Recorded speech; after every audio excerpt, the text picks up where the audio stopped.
And certainly, as always, the ugly part of the stat sheet for Shaq is the free throw shooting. So far in the playoffs overall, he's made 42 but missed 71. That's a miserable 37%. But against the Bulls, it's gotten worse. He's made just a quarter of them. These are anxious times for Shaquille O'Neal and the Magic. Not only what's shaping up as the humiliation of this series, but the uncertainty of Shaq returning next year because he can exercise an option to become an unrestricted free agent on July 1st. Yesterday, he spoke to Ahmad Rashad. And the Magic about to suffer their worst playoff loss ever. Chicago Bulls came from 18 down. Final seconds, a thrashing. Our pride is on the line. I mean, we did so much last year, we did so much this year. I don't think we want to be remembered as a team who got swept.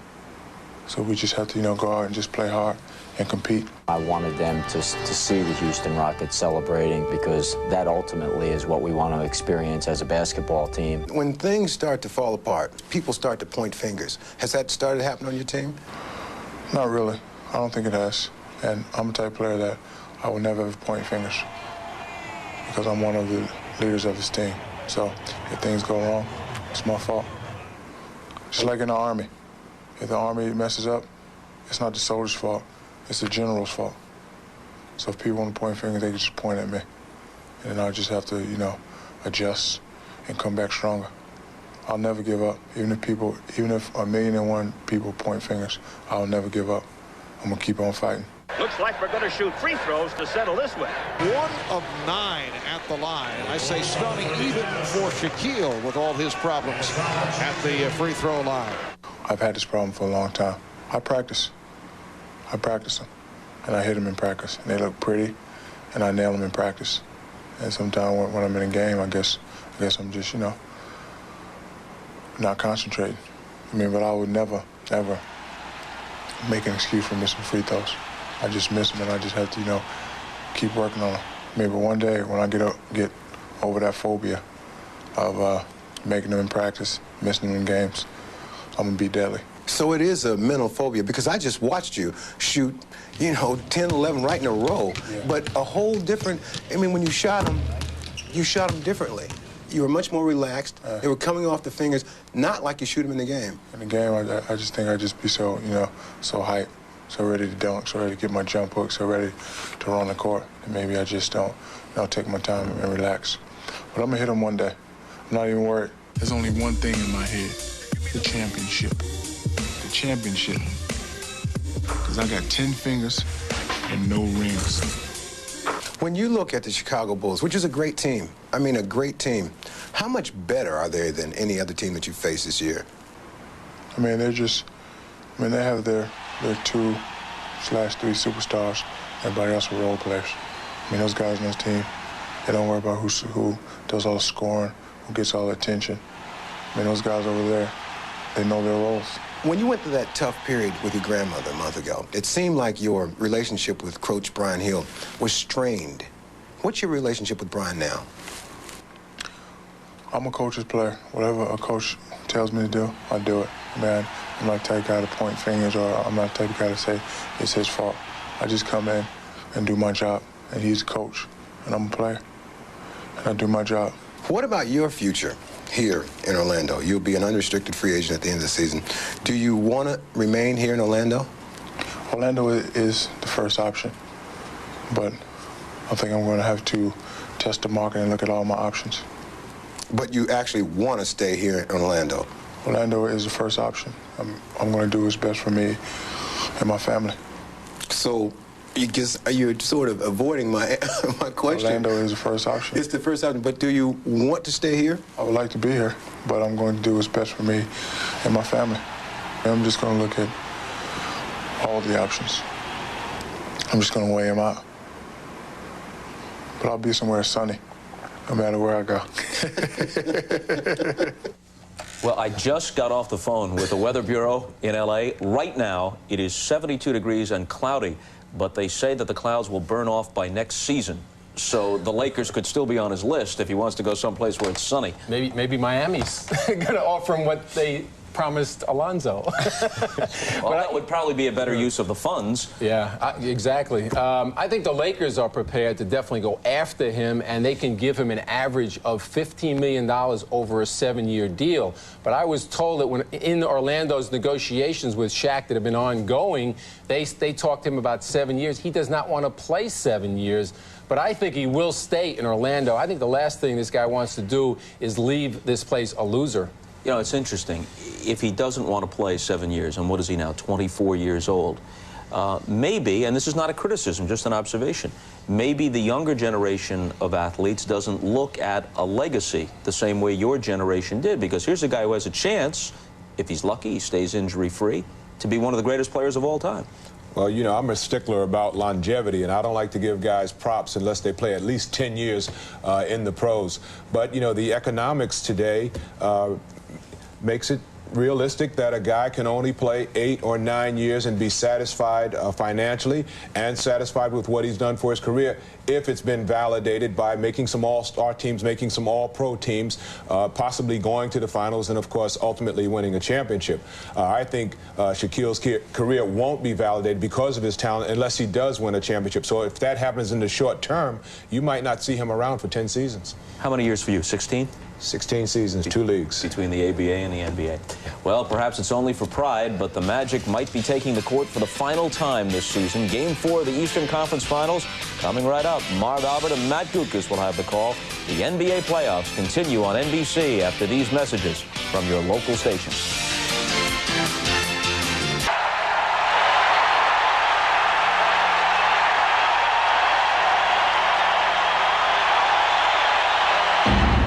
Michael Jordan, we see one of the greatest players of all time. What we can't see is his will within, his drive to accept all challenges, his vision to be the best. And for 3 straight years, he saw no team do it better than his Bulls. Then the challenge was gone, and Michael left. Last year, Jordan returned with his sights set on another title, but the Orlando Magic stopped them dead in their tracks. The moment that I had against Orlando, I was in control of the ball. I lost the ball. We lost the game.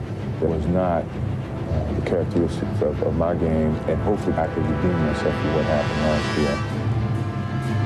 Now, Jordan has that chance for redemption, and he and his teammates have responded with a suffocating defense that has ignited the Bulls to 3 straight victories.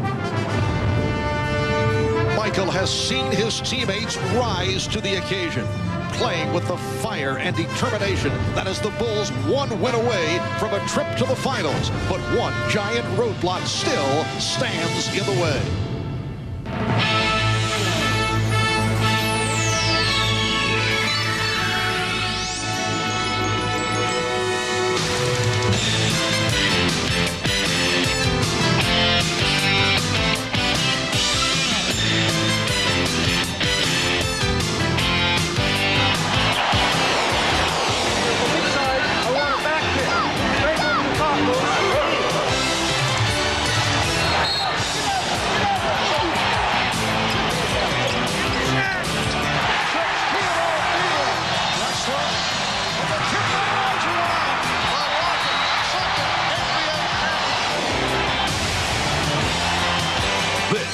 Is the NBA on NBC. The 1996 NBA Conference Finals. On an 88-degree day in Orlando, we welcome you to Game 4 of the Eastern Conference Final. Although there is still some hope here in the Orlando area, the Chicago Bulls just 1 game away from another trip to the NBA Championship Series, while the Orlando Magic are seeking to hang on to avoid elimination. Hi, everybody. I'm Marv Albert along with Matt Guokas. And for Michael Jordan, Matt, this has been a different type of series after accounting for better than 40% of the Chicago scoring in the previous playoff series against the Knicks. He has not been the dominant force, although you still get the feeling that he is lurking, particularly come 4th quarter. Well, so far, Michael has gotten a lot of help from all of his friends, but in particular, Dennis Rodman in Game 1, dominating the glass with 21 rebounds and shipping chipping in with 13 points. Game 2, Michael and Scotty turned up the heat, and Jordan himself outscored Orlando 17-16 in that third quarter. Game 3, Pippen's best all-around blocks Dennis Scott and strips Hardaway, and then the nifty move along the baseline. You get the feeling that Michael Jordan, Scottie Pippen, and Dennis Rodman just will not let this Bulls team lose. And Orlando is now an injury-hit ball club. Horace Grant remains sidelined because of the elbow problem. Nick Anderson, now out with a sprained wrist, will not play today. Brian Shaw and John Koncak are expected to play. While the injuries are certainly a factor, this series, Matt, comes down to the cold fact that Orlando's 2 all-star players, Shaquille O'Neal and Penny Hardaway, just have not been able to do it. Well, so much is expected from these 2 young stars. Now, they are scoring, but the team needs more. Shaq has too many turnovers, not enough blocks, and the 6 for 24 from the line even has Shaquille shaking his head. Now, Penny Hardaway poured in 38 points in the Game 1 blowout, but only 3 assists a game and too many turnovers. Shaq and Penny must not only play well, they must make their teammates better. All right, for more on the Bulls and the Magic, let's check in with Ahmad Rashad and Jim Gray. Ahmad? All right, thanks, Marv. I was talking to assistant coach Jim Clemens before the game, and he said there were a few points that he wanted to make to the team. And the first of those points was they want to maintain their intensity and also execute their offense. The other thing they were concerned about was giving Orlando easy points off a turnover. They don't believe that with the lineup they have, they can score easily, so they don't want to give them the easy points off the turnover. And the third thing was to continue to rebound and play the defense they've been playing the entire series. Another thing, I talked about Chicago being overconfident in Game 3. I talked to Michael Jordan about that. He said, well, some of my teammates are a little overconfident. They're talking about sweep. But he said, I got to remind them, it's not about sweep right now. It's about winning 1 game and moving on. Now, for the Orlando side, let's go down to Jim Gray. All right, thank you very much, Ahmad. Well, I spoke with several of the Orlando Magic players, and many of them privately concede that to come back from 0-3 against the Bulls will be virtually impossible. I then went on to ask those same players if, in fact, anybody on the team would quit. They all said no. They said, no, today is about respect and pride.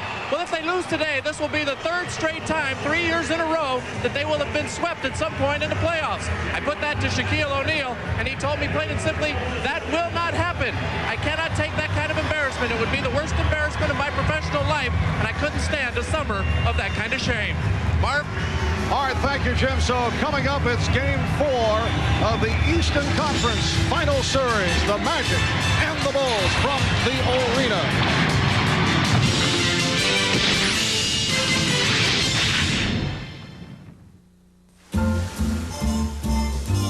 Florida, as we get set to show you the starting lineups. The last team that was swept from the playoffs in 3 straight seasons, the Chicago Stags of the late 40s. The Stags led by Max Kozlowski and Andy Phillip. And Orlando does not want to be on that same line in the NBA record books with the Chicago Stags. Look at the Chicago Bulls starting lineup. Michael Jordan and Ron Harper in the backcourt. And up front, Luke Longley with Scottie Pippen and Dennis Rodman. Pippen coming off a sensational 27-point game on Saturday afternoon. Phil Jackson, who said when he met Brian Hill before Game 3 out at half-court to shake his hand, he asked him what next could go wrong to his team. Well, he found out during the game when Nick Anderson went down with the wrist problem. And as we check out the Magic lineup, you'll note a couple of changes. Well, Penny Hardaway is there, but Anthony Bowie will start for Nick Anderson. Bowie made only 4 starts during the regular season. Shaquille O'Neal, the starting center. Dennis Scott still trying to fight his way out of the shooting slump. And it will be John Koncak. There was some thought that Joe Wolf would get the call, but Koncak will be the starter despite the knee problem. There's Brian Hill, the head coach of the Magic, yesterday on Showtime. Pete Vesey reported that Brian Hill might be in trouble.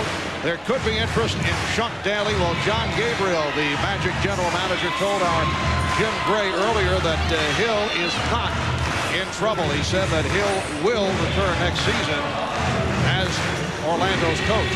Well, I would tend to believe John Gabriel because, first of all, at this time of the year, you're not even thinking about or talking about. However, but during a playoff series, there's always that kind of talk about coaching changes, especially the way this series has gone. Danny Crawford working with Hugh Hollins and Dick Bavetta.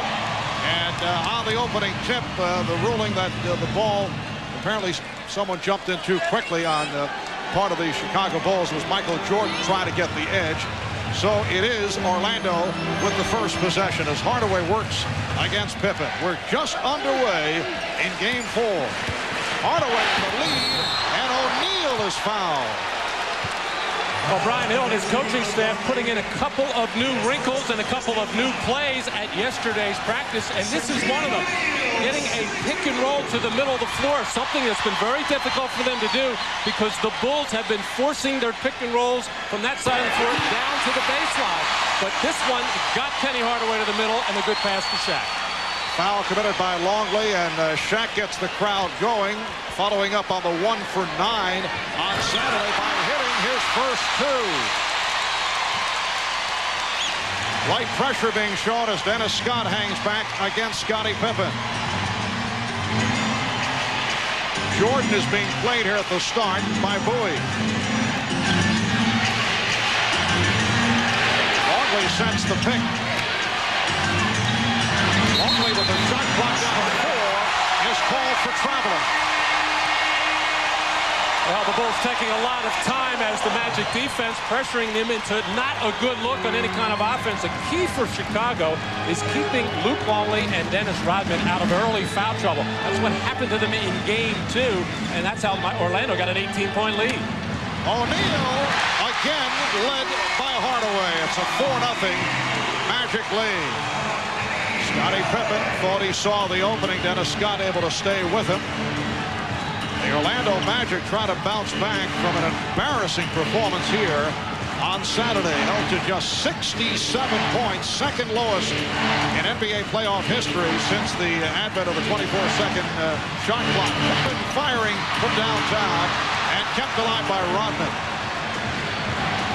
Well, right away, you can see the fervor and the passion in the Magic's defense to start this ballgame out. Something different. Michael Jordan putting the Bulls on the scoreboard. Shaquille O'Neal is held by Ron Harper, who would not allow the shot of the crowd. Looking for a flagrant foul call, but it is a personal foul.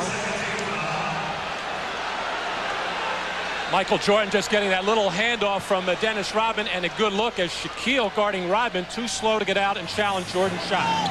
And that was called a non-shooting foul. Jordan able to deflect it to the backcourt.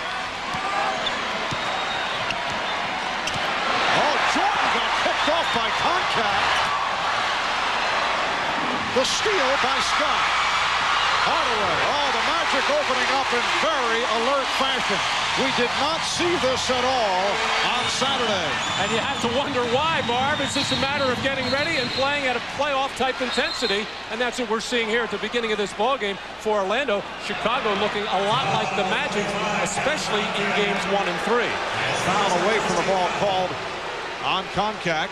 Orlando could not get started in Game 1, and they were blown out. They could not finish Game 2 as the Bulls came back from an 18-point deficit, and they had the horrendous performance in Game 3 on Saturday. Off the double team, the foul is called. Orlando attempting to trap Jordan, and Koncak picks up a quick 2. Well, Chicago has had a lot of success getting out and running after turnovers, after steals. And Dennis Rodman, sensing that pass to Scottie Pippen, stepped right in and picked his pocket and finds Hardaway.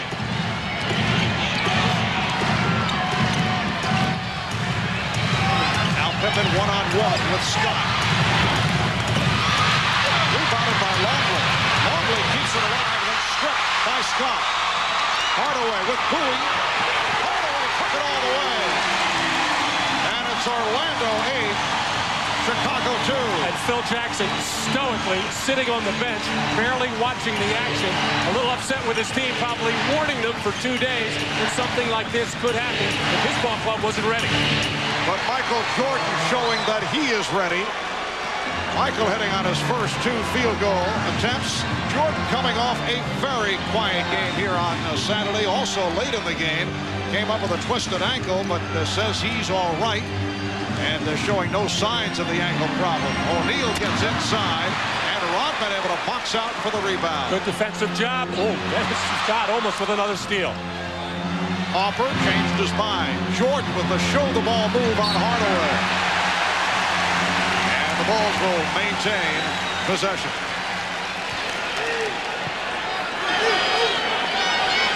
Early going, it is still Chicago in command off the board. That's been the story of this series as well. When you have Dennis Rodman on the floor, that's going to be the case most of the time. Longley goes to the hook shot. And the rebound taken by Hardaway. Scott for three.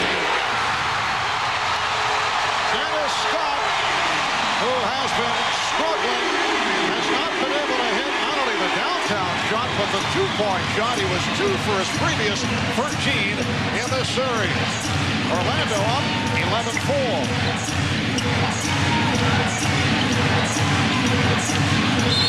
Harper trying to get out of trouble is called for steps. Well, this is what the Orlando Magic wanted from Dennis Scott from the beginning of the series, and something he's done all season long. Find that three-point line in transition, catch and fire, and that time he had Scottie Pippen all over him, hand in the face, and it didn't matter because right now the Magic are playing with such high emotion. You'll recall they opened up in strong fashion on Saturday, but were not able to maintain it. Magic leading here 11-4. Here's Scott to the reverse. And it's Orlando up 13-4. As you say, Phil Jackson just riding it out here in the early moments. Not looking to call for the timeout. Meanwhile, the Bulls continue to have problems. Another turnover as Rodman is called for the traveling violation. Well, one way to get yourself going is to play tough, aggressive defense, which is what Dennis Scott has been doing, and that's why his body is so alive at the offensive end. That's the 5th turnover committed by the Bulls, and 3 have been traveling violations.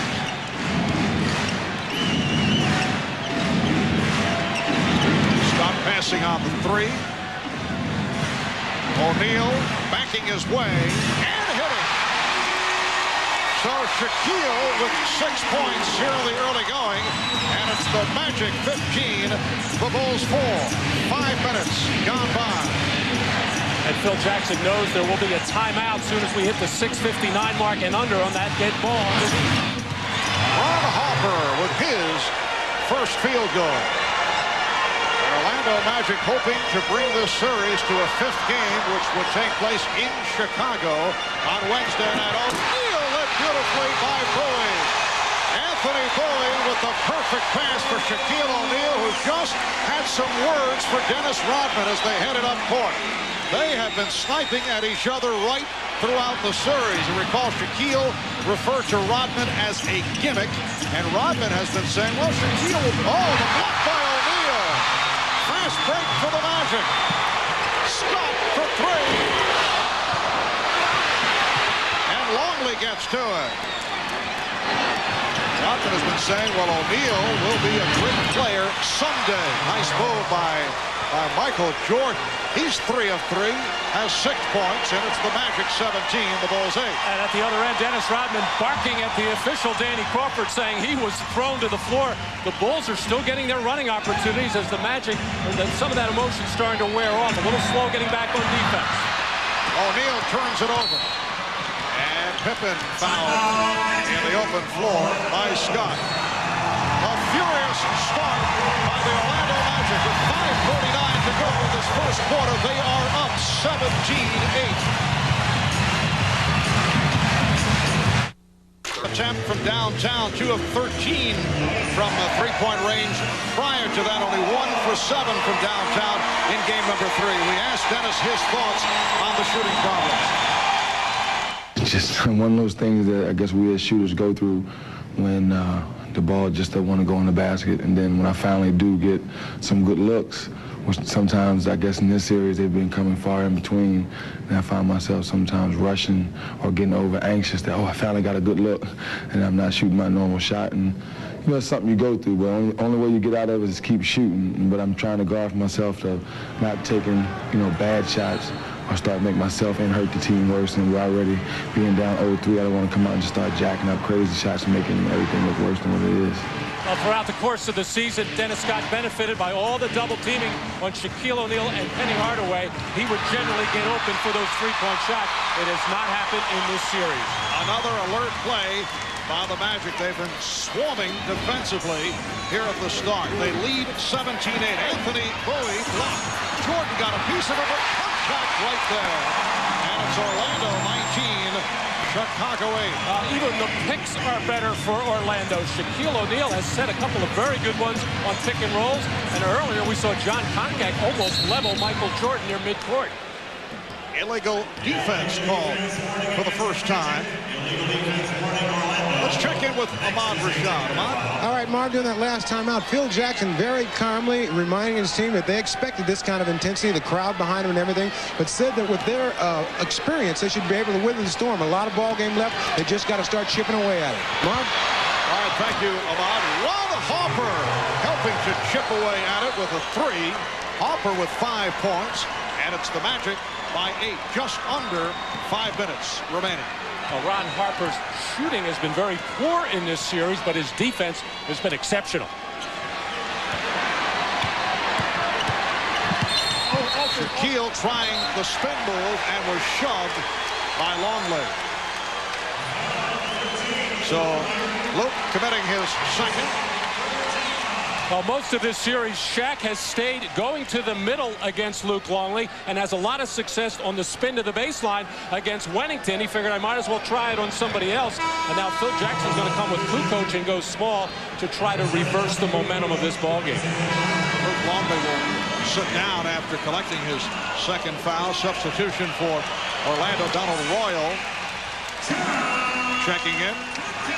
And John Koncak hears it from the crowd. It's been a gallant effort by John Koncak, who was a question mark for both games 3 and today's game 4 because of the knee problem. Kukoc called for the hold, and that is team foul number 4 on the Bulls. Orlando with 3. Well, Penny Hardaway, who has averaged just 3 assists a game in the 3 games played so far, already has 3 today. Hopper off the board. Has it poked away, but a foul. Reach and call on Royal.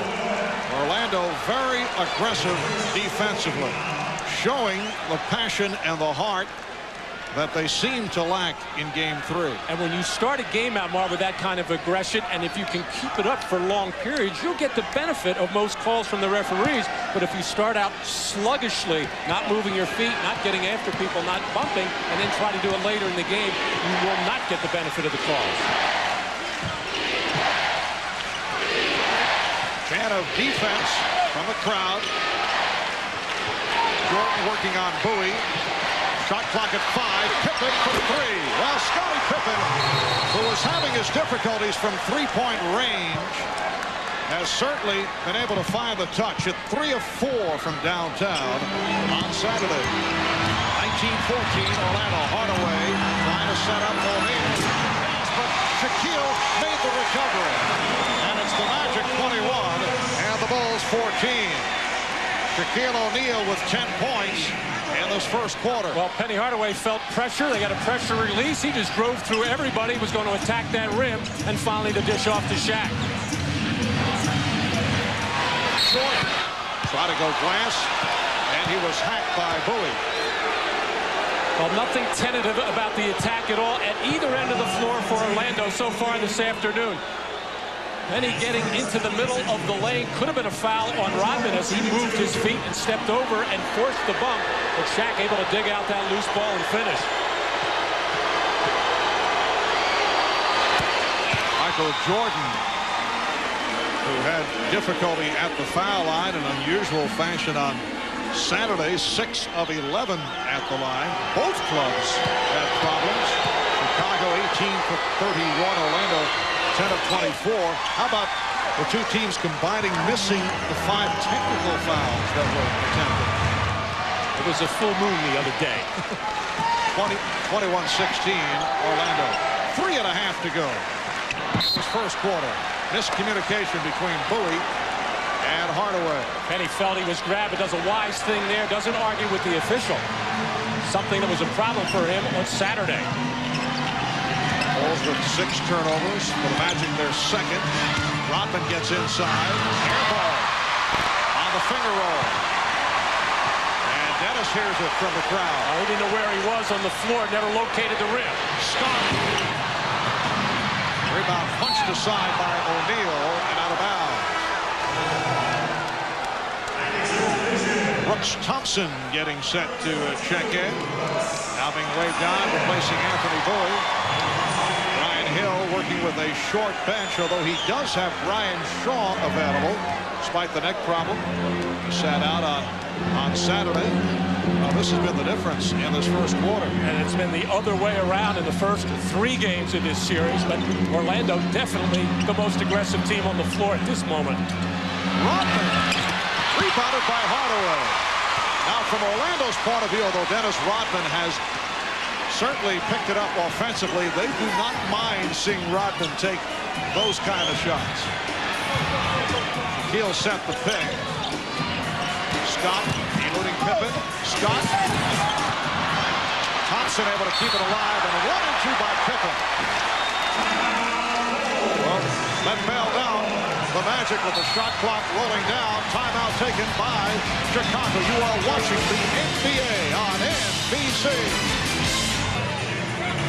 Welcome back to Orlando. I'm Jim Gray. I'm now joined by Leonard Armato. He is the agent for Shaquille O'Neal. We saw the interview with Shaquille during the pregame show in which he said this is his first option to stay in Orlando.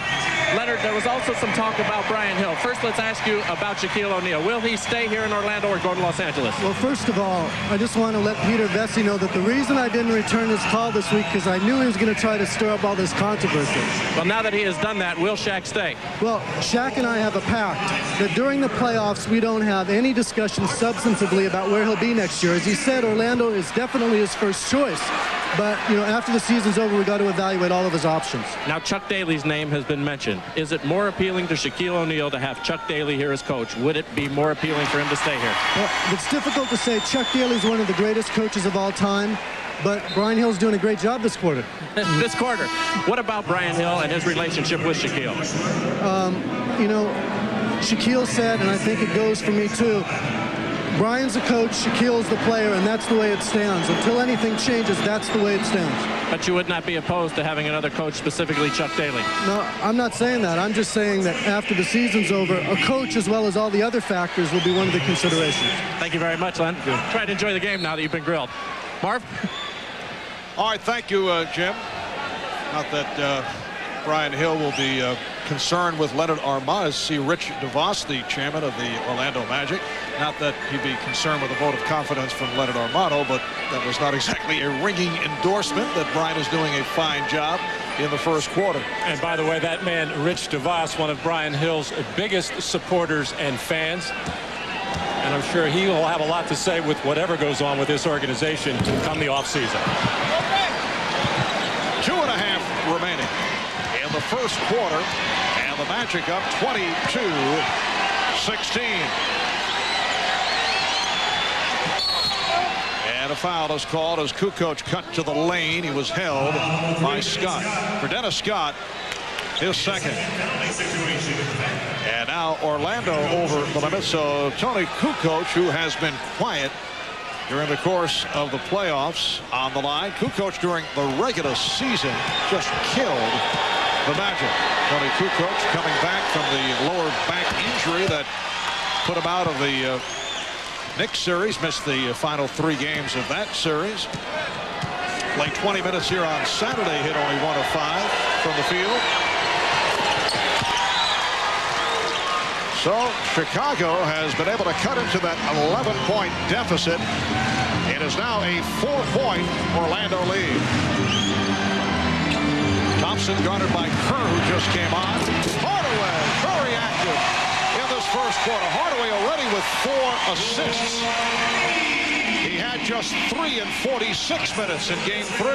We have not seen him posting up a lot in this series, something he does a lot against every other team, but Pippen a little taller, he's been a little reluctant to do it. Now Dennis Scott is guarding Michael Jordan, who shoots over him and hits from downtown. Jordan is 4 for 4. He has 11. It's the Magic 24, the Bulls 11. Well, there's no question Orlando coming out, giving the Bulls their best shot. The thing that has to worry them, the Bulls are taking it and right in this ballgame. Hardaway checking the clock as he backs his way. Crowd looking for a foul. Kerr now on the floor along with Jordan, Pippen, Kukoc, and Buechler. Michael Jordan makes it 5 for 5. He has 13 points, and he's brought the Bulls within one. Well, very difficult matchup on the floor for Orlando right now. Dennis Scott can run around with Scottie Pippen, pretty much the same height. Michael Jordan just too quick for him. 15-5 run by Chicago. Hardaway with a beautiful move, spinning his way on Pippen. Well, the Magic and Penny Hardaway in particular know if they can get to the basket, nobody to block a shot. And Pippen takes it the distance and draws the foul, and he went flying. Well, Michael Jordan is feeling it, and it looks like he wants the ball in every offensive situation. Isolated against Dennis Scott here, just putting the ball on the floor, a little pump fake, getting him off balance to knock down the shot. And then Penny Hardaway working one-on-one against Scottie Pippen, beats him with the nice spin move, and nobody home underneath the basket. And Pippen wanting to bounce back, just making sure he draws some kind of contact as he gets to the basket, and his free throw shooting woes continue. Foul called on Royal. And here is Randy Brown providing a respite for Michael Jordan. Randy Brown, the solid defensive player in his 5th season out of New Mexico State. So we were talking at the start that although Michael has not been dominant offensively in this series, the ball will go back to Orlando. You always have the feeling that he is lurking out there, more than lurking in this first quarter. 13 points on 5 of 5 shooting. 3-point Orlando lead. Down to 15 seconds with 8 on the shot clock remaining in the first quarter. Hardaway for 3. Yes! It's the Magic extending to a 6-point lead. Here's Kukoc for 3. Oh, the foul is called with 2 and 2/10 seconds to go in the first quarter as Hardaway and Pippen got involved in the collision, and it's called on Pippen. For Scottie, his 2nd personal. And a frustration foul on the part of Pippen here as Kukoc set up by Pippen on that drive and dish out, and Pippen upset that he got beat on that spin move and looked bad defensively on that earlier play by Hardaway. Then he took Hardaway's left-hand move away in the lane, gave him the 3-pointer, which Hardaway nailed, and then Pippen actually wanted to go to the basket himself, felt Kukoc was in his way, and had to chase him out to the left corner. It's been an outstanding first quarter for Penny Hardaway. He has hit 5 of 8 from the field. He has 12 points, along with the 4 assists. Anthony Bowie is back. Michael Jordan has returned for the final 2 seconds of the quarter. Big scoring outburst for the Magic in 7 of the 12 quarters coming into this game. Orlando held up 20 points and under. Kukoc pops it down, and Bowie and Johnson able to keep it away from Jordan. 7-0 run by the Magic to end the first, and they're hearing it from this crowd. Michael Jordan with a perfect first quarter, 13 points in all. Strong effort by Shaquille O'Neal and Penny Hardaway. After one, it's the Magic 31, the Bulls 23. You're watching the NBA on NBC. NBC, the 1996 NBA playoffs. Penny Hardaway, the key to the success of the Magic in this first quarter. During the regular season, he averaged 7 assists, just under 3 turnovers per game. And you can see in this series, over the first 3, it has not been the usual Hardaway output. But today, 4 assists in the first quarter has not turned it over. In fact, his numbers deceiving because he had opened up with a 38-point in the blowout, a 38-point game in game number #1 in Chicago today. 5 of 8, 13 points, 2 of 2 from the line. In fact, Orlando with 31 points. That's the most they've scored in a quarter this series. Well, the responsibility of a great player is to make your teammates better. Penny has all of that ability. He can do it himself. He can get others involved. But with the starting lineup of the Magic, the normal one, when Nick Anderson is there, you've got 5 very good players, very talented, who all like to touch and have the basketball and like to get their shots. When you have more of a role player in there in your lineup, now Hardaway can do some different things. He can take more responsibility as far as scoring himself and still get the ball to the key people. Well, you know, Phil Jackson likes this matchup. He has Tony Kukoc being guarded by Anthony Bowie, and off the head fake, Kukoc drew the foul on Bowie. That's his second. Well, the Magic with only 67 points in Game 3. Bushra having trouble. Got it in and nearly stolen by Royal. 31 in the first quarter, following the 67 for the entire game on Saturday. Chicago not anticipating all this pressure defense from Orlando. They're making some lazy passes. Shot clock at 5. Jordan posting up Bowie.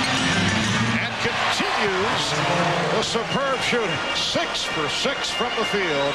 He has 15 points. Michael saw the double team coming and quickly spun to the baseline for what has now become his patented fadeaway jump shot. The Magic 31, Bulls 25. Scott was about to load it up, but an illegal defense call on Chicago.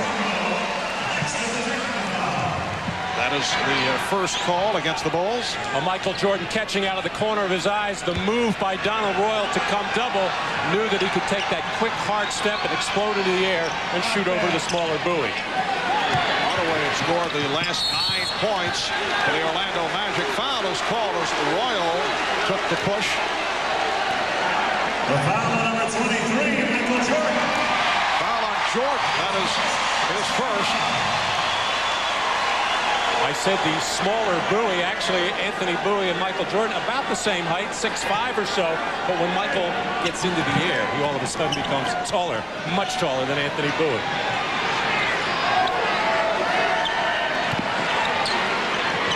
Thompson, played by Kerr. Oh, nice fake by O'Neal, and he is fouled.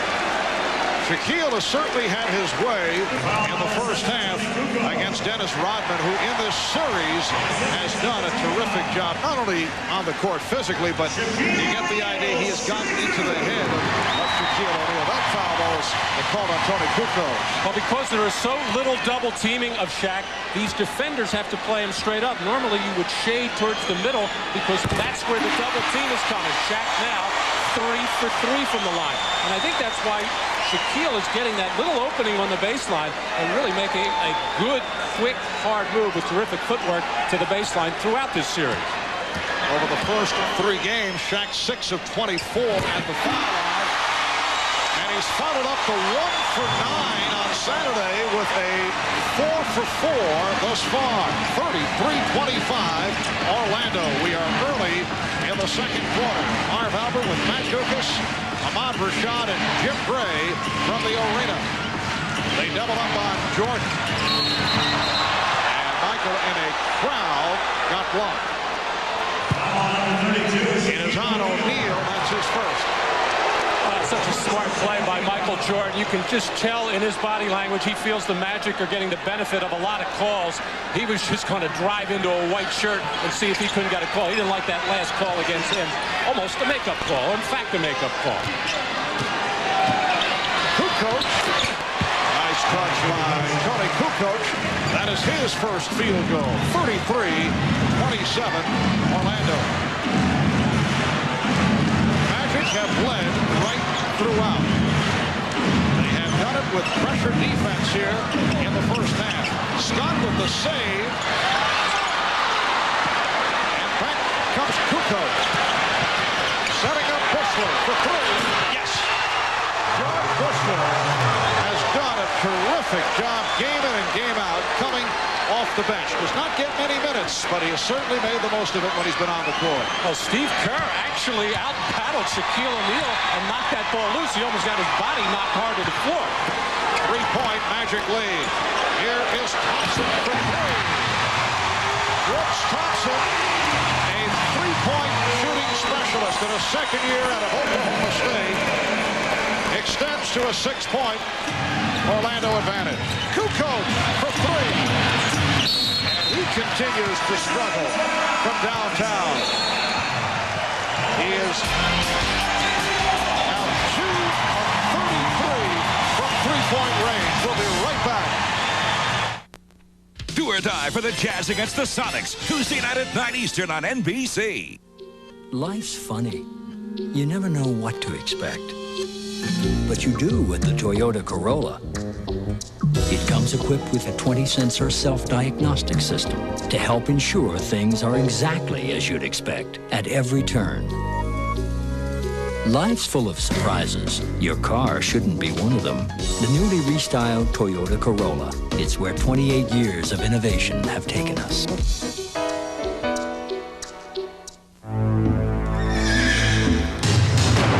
For the very first time in the long and storied history of the Kentucky Derby, the Preakness, and the Belmont Stakes, there's an absolute 100% sure thing.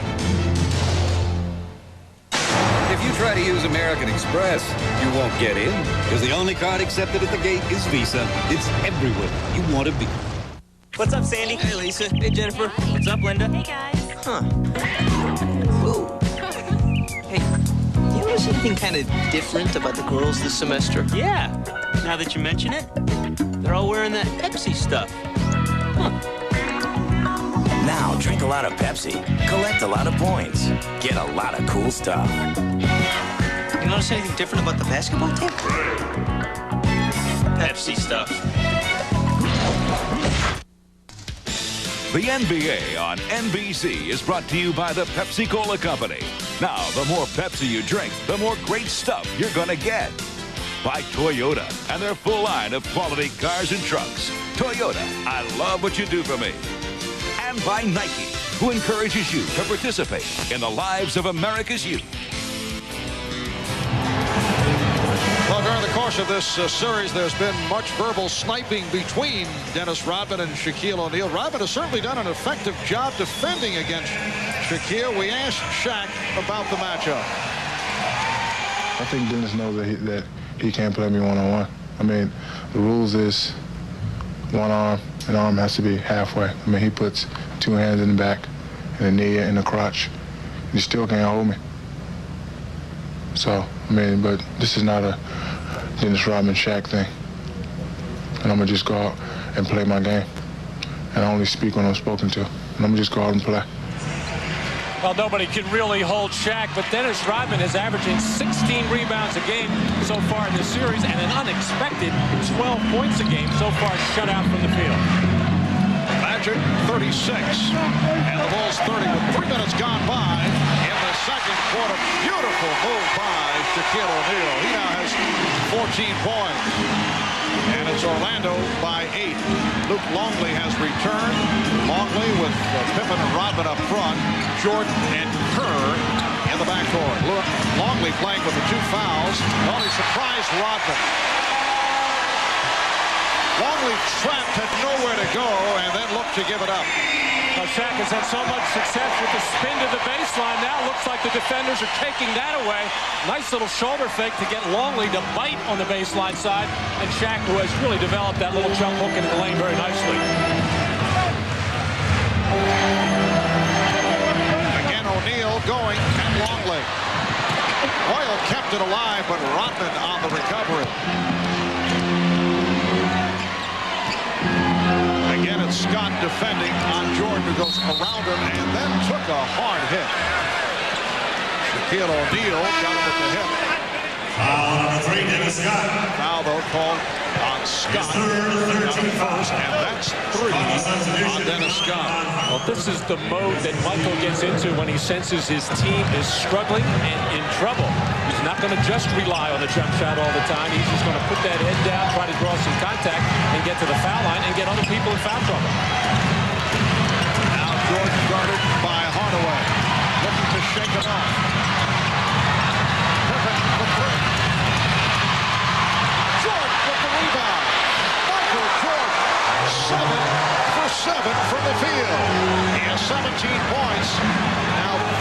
years ago against the New York Knicks on Memorial Day, Michael Jordan with a 54-point performance. He has 17, and we're early. Second quarter. Thompson, Longley with the rebound.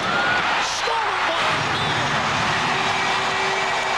And Luke Longley having a very difficult time out there. That is his 5th turnover. Luke was in a hurry to try to outlet, thinking the Bulls had a fast break opportunity and forgot to protect the basketball. Shot and steal. Well, Harper did not like the hands of Thompson on him. Harper from downtown. Jordan with the offensive board.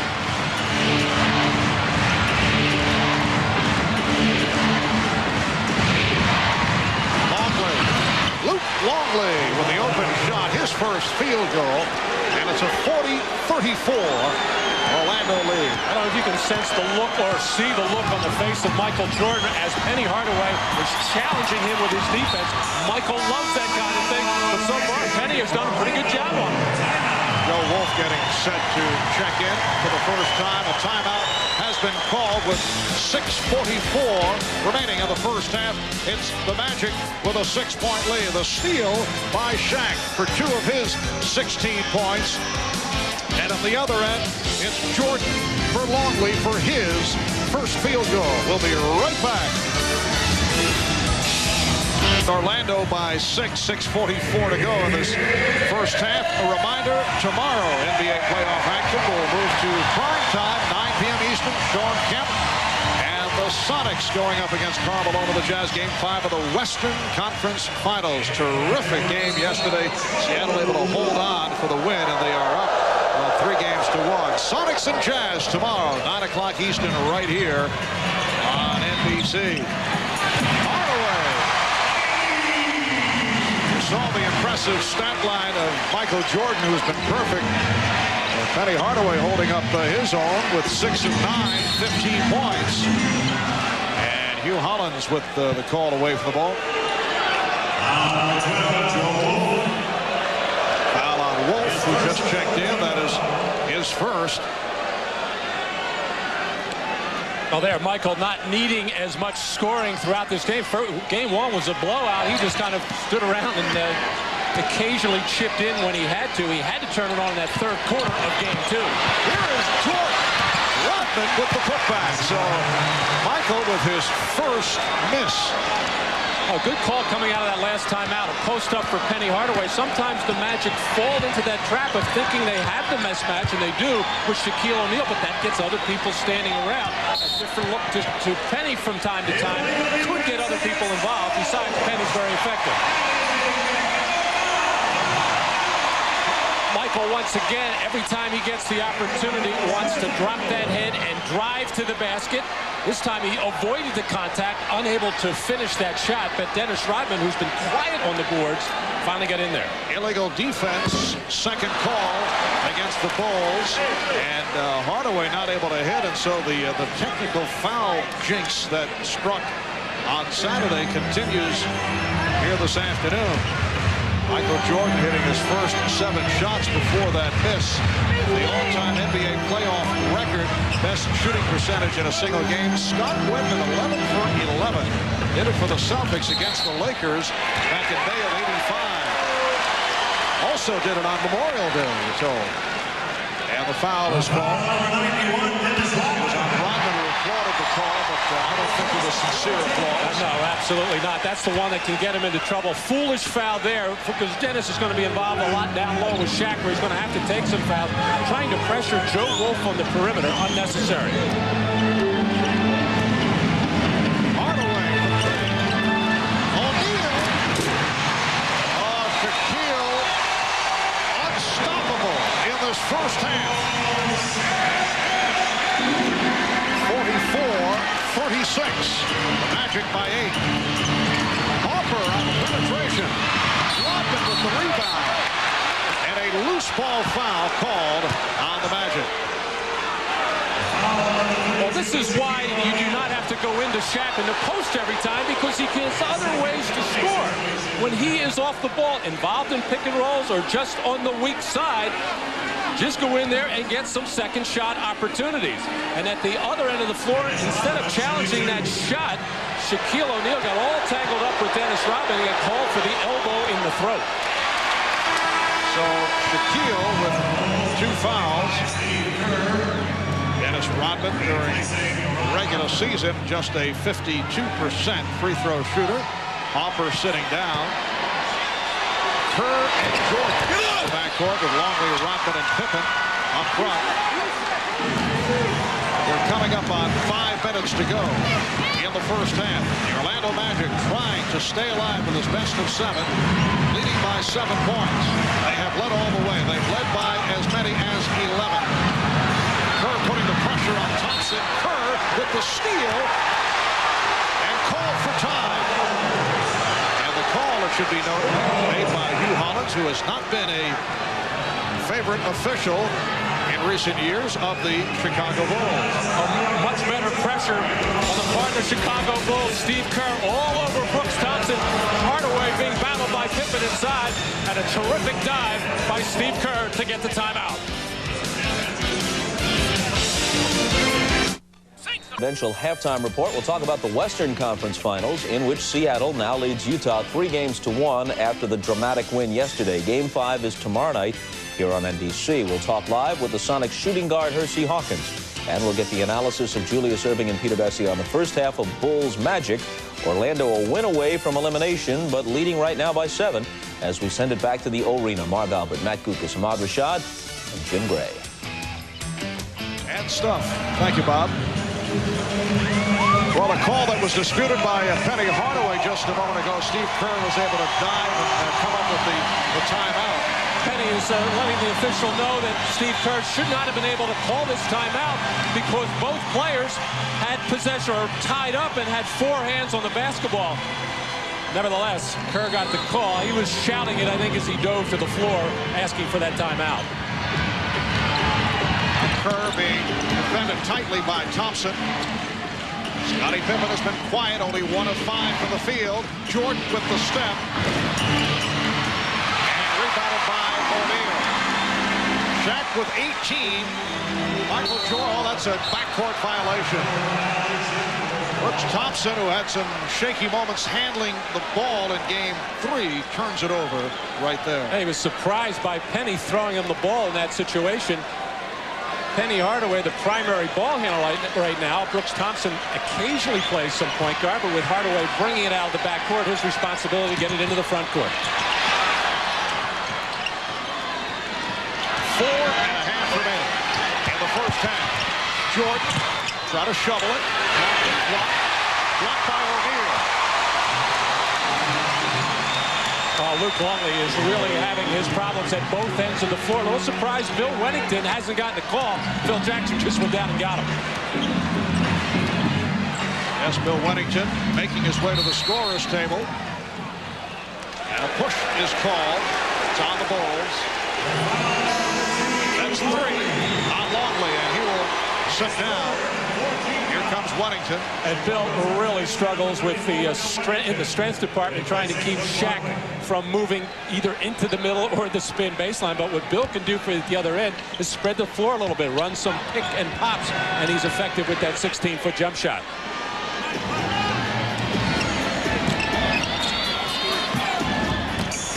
Here's Donald Royal. Has that quick first step. The Magic 46. The Bulls 37. Well, Penny Hardaway forced to the baseline there, but Donald Royal doing the smart thing, not standing around, looking for a lane to cut into, and he was the benefit of an easy 2. You mentioned the spreading the floor that Bill Wennington provides, but he was not able to hit that open jump shot. Thompson. That's why Brooks Thompson is on the floor, particularly with the Magic short-handed. In fact, we're told that Brian Shaw, who was supposed to play after sitting out with a neck injury in Game 3, will not be able to play. On the bench, but unable to perform, we're told. Rodman with the offensive rebound. Apparently the muscle spasms in the neck got worse. Jordan was fouled. Foul committed by Hardaway, his first. And A late whistle there as Michael was forced to the baseline side. And the whole Magic crowd reacting, obviously. Little shove there by Penny Hardaway as Jordan fell down, but it was a late whistle, and that's why the crowd is reacting, Shaquille reacting, and then Penny Hardaway, for the most part, has not been griping with the officials as he did in Game 2, but he started to do right there, and the veteran Anthony Bowie coming over to get into Penny's ear, say, hey, leave the referees alone, just keep playing your game. We need you out here playing, not barking at the referees. Orlando with that foul going over the limit. Tony Kukoc back on the floor, replacing Steve Kerr, who did not score. O'Neal trying to save it and step down.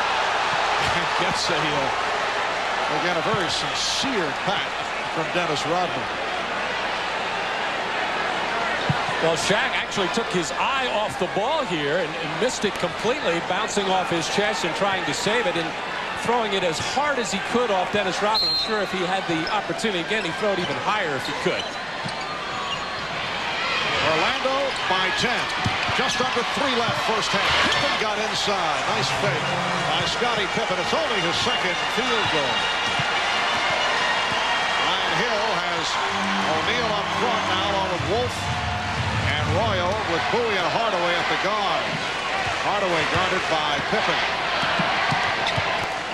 Hardaway with a change of pace dribble and then forces it up.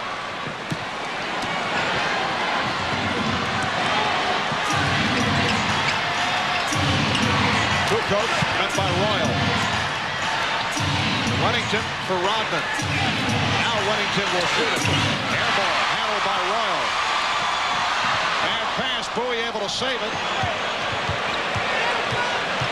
Bill Wennington looking very tentative, passing it up an open shot and forcing a bad one air ball. Whoa. Draws the foul. Donald Royal, who can take it to the basket extremely effectively with that first step. And when he's getting the playing time, spends much time at the foul line. He's a slashing style player. Here's the driving move by Donald Royal in his 7th NBA season out of Notre Dame, originally a third-round draft pick of Cleveland, spent some time in the CBA, played over in Israel, back to the NBA with San Antonio. This is 4th year with the Magic. Well, last year, Donald had been a starter for much of the year and then injured his ankle late in the playoffs and lost that starting spot to Dennis Scott and kind of lost confidence in himself. Coaching staff losing confidence in him. Brian Shaw not available now. He's saying he is done for the game. But Donald Royal may not be a perimeter threat, but he is certainly a threat to get to the foul line because he can take the ball so hard to the hole. Magic up 50-40. 2 minutes remaining in the first half.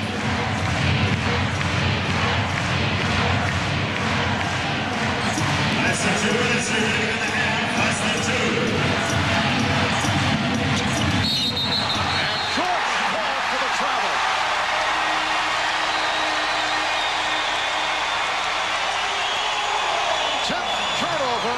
Committed by the Bulls. No complaint from Michael, just a little smirk, and no complaint from Phil Jackson. They all knew what happened on the play as Jordan trying to escape that double team.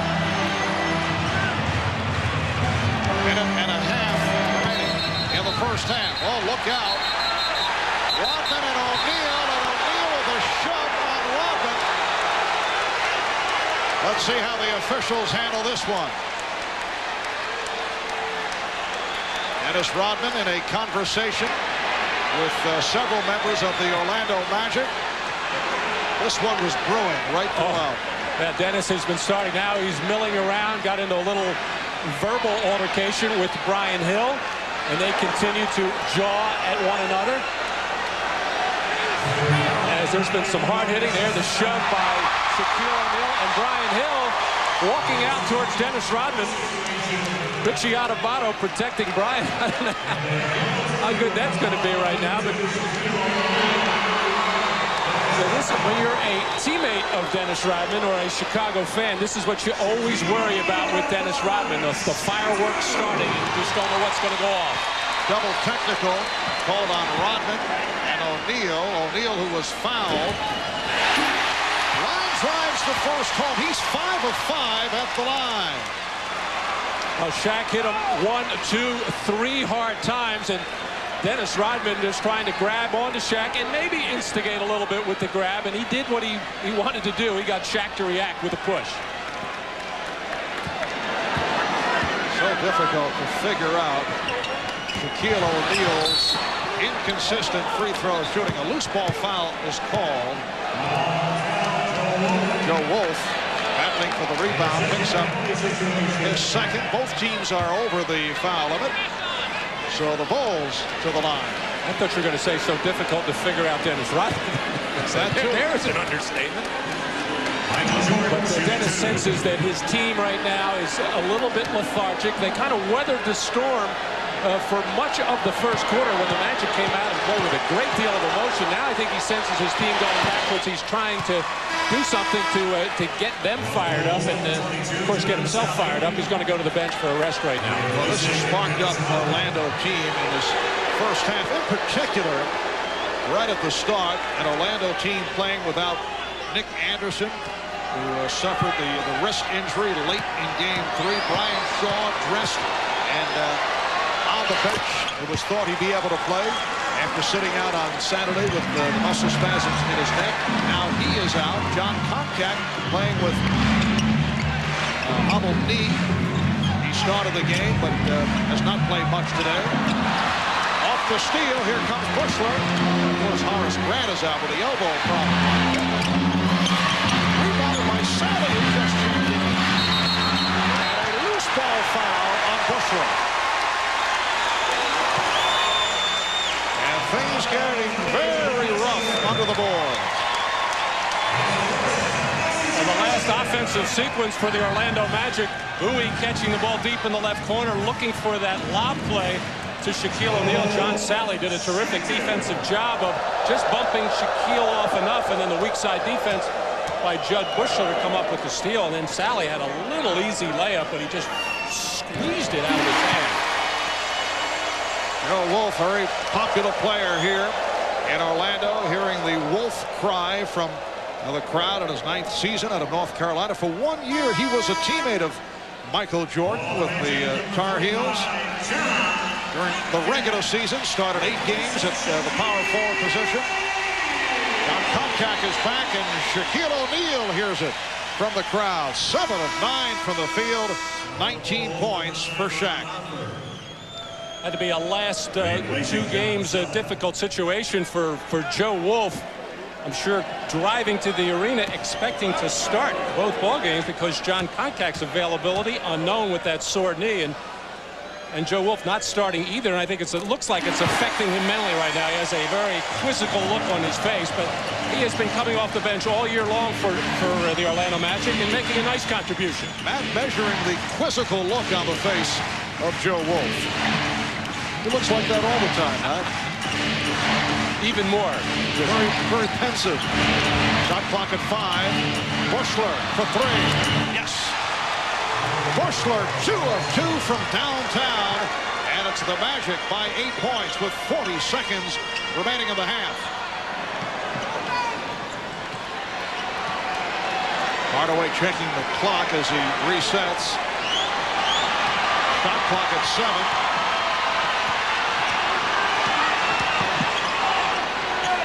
Wolf. Joe Wolf got it away with the shot clock rolling down. It's a 3-pointer for Wolf. And it's the Magic by 11. Bulls holding for a final shot of the half. Down to 10 seconds. They are on their feet here in Orlando. Down to 5. Jordan facing the double team. Finding Pippen, and Pippen is fouled. Foul committed by Donald Royal with 9/10 of a second remaining in the half. Well, Joe Wolf has that nice 16 to 18-foot jump shot and has shot it well all year. Not known as a three-point shooter, but he had to rush this one with just 1 second on the shot clock with Scottie Pippen right in his face. Now Pippen to the line. He is 0 for 2 at the line. And Pippen and Royal having some words. Scotty felt that Donald Royal put a little extra into that, as Donald Royal was actually faked out of his shoes, trying to grab on and make sure Pippen did not lay that ball up. But a good defensive job by Bowie, timing his double team just right, coming out. Turned out to be not right because they got a free throw shooting opportunity, but coming out to double team Jordan, make him give up the ball. Thompson comes on for Concat. And now Dick Pavetta indicating a 20-second timeout call by Orlando. 0.9 of a second remaining in this first half. The Chicago Bulls with a 3-0 lead in this best-of-7 Eastern Conference Final. A look back at game 1. Chicago in a blowout in Chicago. Dennis Rodman, 13 points, 21 rebounds. Penny Hardaway with the 38-point game as the Bulls just crunched the Magic off the boards. Game number 2. Chicago came from behind. Shaquille O'Neal had the big first half, 26 of his 36 in the first half, but sparked by Michael Jordan with 17 of his 35 in the third. Bulls came back from an 18-point deficit, and then here Saturday in game number 3, Chicago with the 86-67 destruction of Orlando as Scottie Pippen broke out with 27 points on 11 of 14 from the field. So 67 points to the Magic on Saturday. Here in the first half, they have already scored 56. It is 56-47. Hardaway, can he get it off? He does. And that is the end of the first half. Shaquille O'Neal with 19. Penny Hardaway with 15. That man, Michael Jordan, with 20 points on 7 of 9 from the field. Bob Costas and the Prudential halftime report coming up after these words. By Prudential. Live well. Make a flag. Be your own rock. Halftime in Orlando, the Magic showing some grit and leading the Bulls by 9, 56-47. Not to put a damper on it, but remember, they led by 15 at halftime of Game 2 as well. Bob Costas back, Julius Erving, Peter Vesey here, of course. Interesting numbers from this first half. The most important one, Orlando leading it 56-47. Jordan had 20 points. He made his first 7 shots from the field. Shaq has 19 points on 7 of 9, and he's hit 5 of 6 from the free throw line. Let's see what Julius and Peter have to say about it. Let's begin with you, Mr. Vesey. Well, I don't think there's any surprise you're seeing a team that's won 60 games during the regular season playing for pride here. What I wonder is, where was the aggression the first 3 games? Where was the pressure on the defense? You see it today. They're running off makes. They're running off misses. They're running off turnovers. They've got 15 points off of 10 Chicago turnovers. The most surprising thing to me is Orlando has 15 points off its bench, and that you've got 2 of their bench guys starting. So maybe their bench wasn't as bad as we thought. Doctor. Well, when you shoot 61% from the field, you should be ahead, but the effort is superior today. The guys who are supposed to set picks on plays are setting them with authority. They got the swarming defense working. Orlando's playing the type of game that they needed to play today, but they got another half to play. Good luck. Penny with 15 points, by the way, in the first half, and 6 assists. He had just 9 assists in the first 3 games combined coming into this one.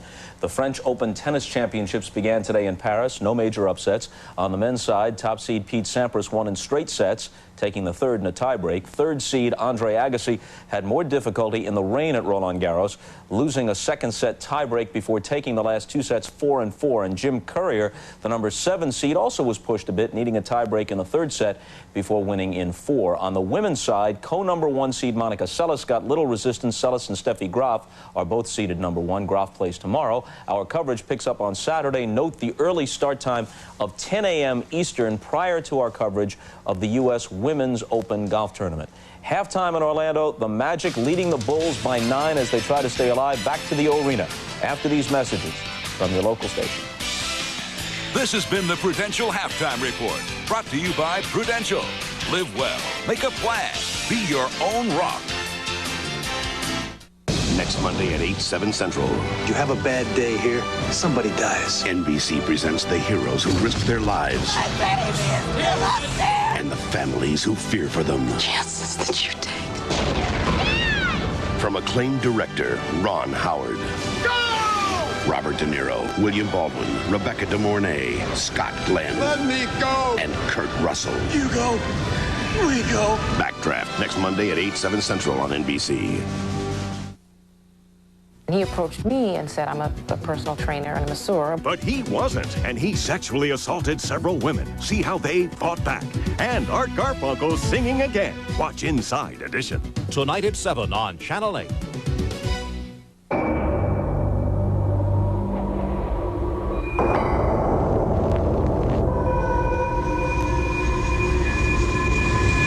If man were meant to fly, he would have been born with a 32-valve, 280-horsepower Lincoln Mark 8.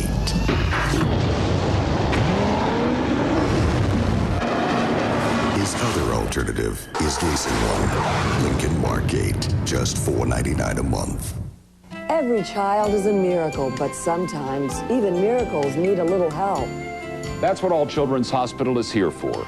Not only the best of care for complicated cases, but teaching tomorrow's doctors and nurses and researching tomorrow's cures. Through treatment, teaching, and research, All Children's is building miracles, and you can help. Join us in supporting the All Children's Hospital Telethon June 1st and 2nd. Be part of the framework, building miracles for a brighter tomorrow. On American Journal, they all belong to the same Girl Scout troop as children. Now they have serious illnesses. What's the tragic link? Plus, see the hottest new sport to get fired up over, flaming soccer, next AJ. Tonight at 7:30 on Channel 8. WFLA-TV, your 1996 Olympic station. They come from every part of America, training a lifetime for one chance at greatness. They're our Olympic athletes, and this summer, they're the home team. The Olympics, America's Games on NBC. Welcome back to Orlando. Marv Albert, Matt Guokas, Ahmad Rashad, and Jim Gray. Orlando with the lead at the half, and it was obvious right from the start. This is a different Orlando team than we saw on Saturday in Game 3. They came up all sparked up. Well, the emotion was there, but so was the three-point shooting, the foul shooting, and most important, they took care of the basketball. Only 6 turnovers, and if they can continue to do that in the second half, and they will be sorely tested, they've got an excellent chance of winning this game. Well, let's check out the Miller Lite halftime statistics. The shooting for Chicago, 44%, 16 of 36. Look at Orlando, 20 of 34, 59%. From the field. Michael Jordan hit his first 7 shots, finished 7 of 9 in his 23 minutes for 20 points. Shaquille O'Neal led Orlando with 19, and both teams doing it at the foul line in contrast to Game 3. Chicago 10 for 14, Orlando 12 of 15, and how about Shaq? 5 of 6 from the line. So it's the Magic 56 and the Bulls 47 as we head to the second half.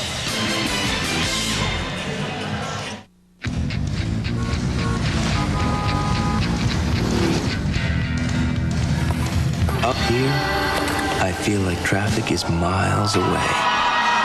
With UConn's commanding view and accommodating size. Unlike some others, I have virtually unlimited capacity. UConn can make you feel invincible. UConn by GMC. It puts you comfortably in command.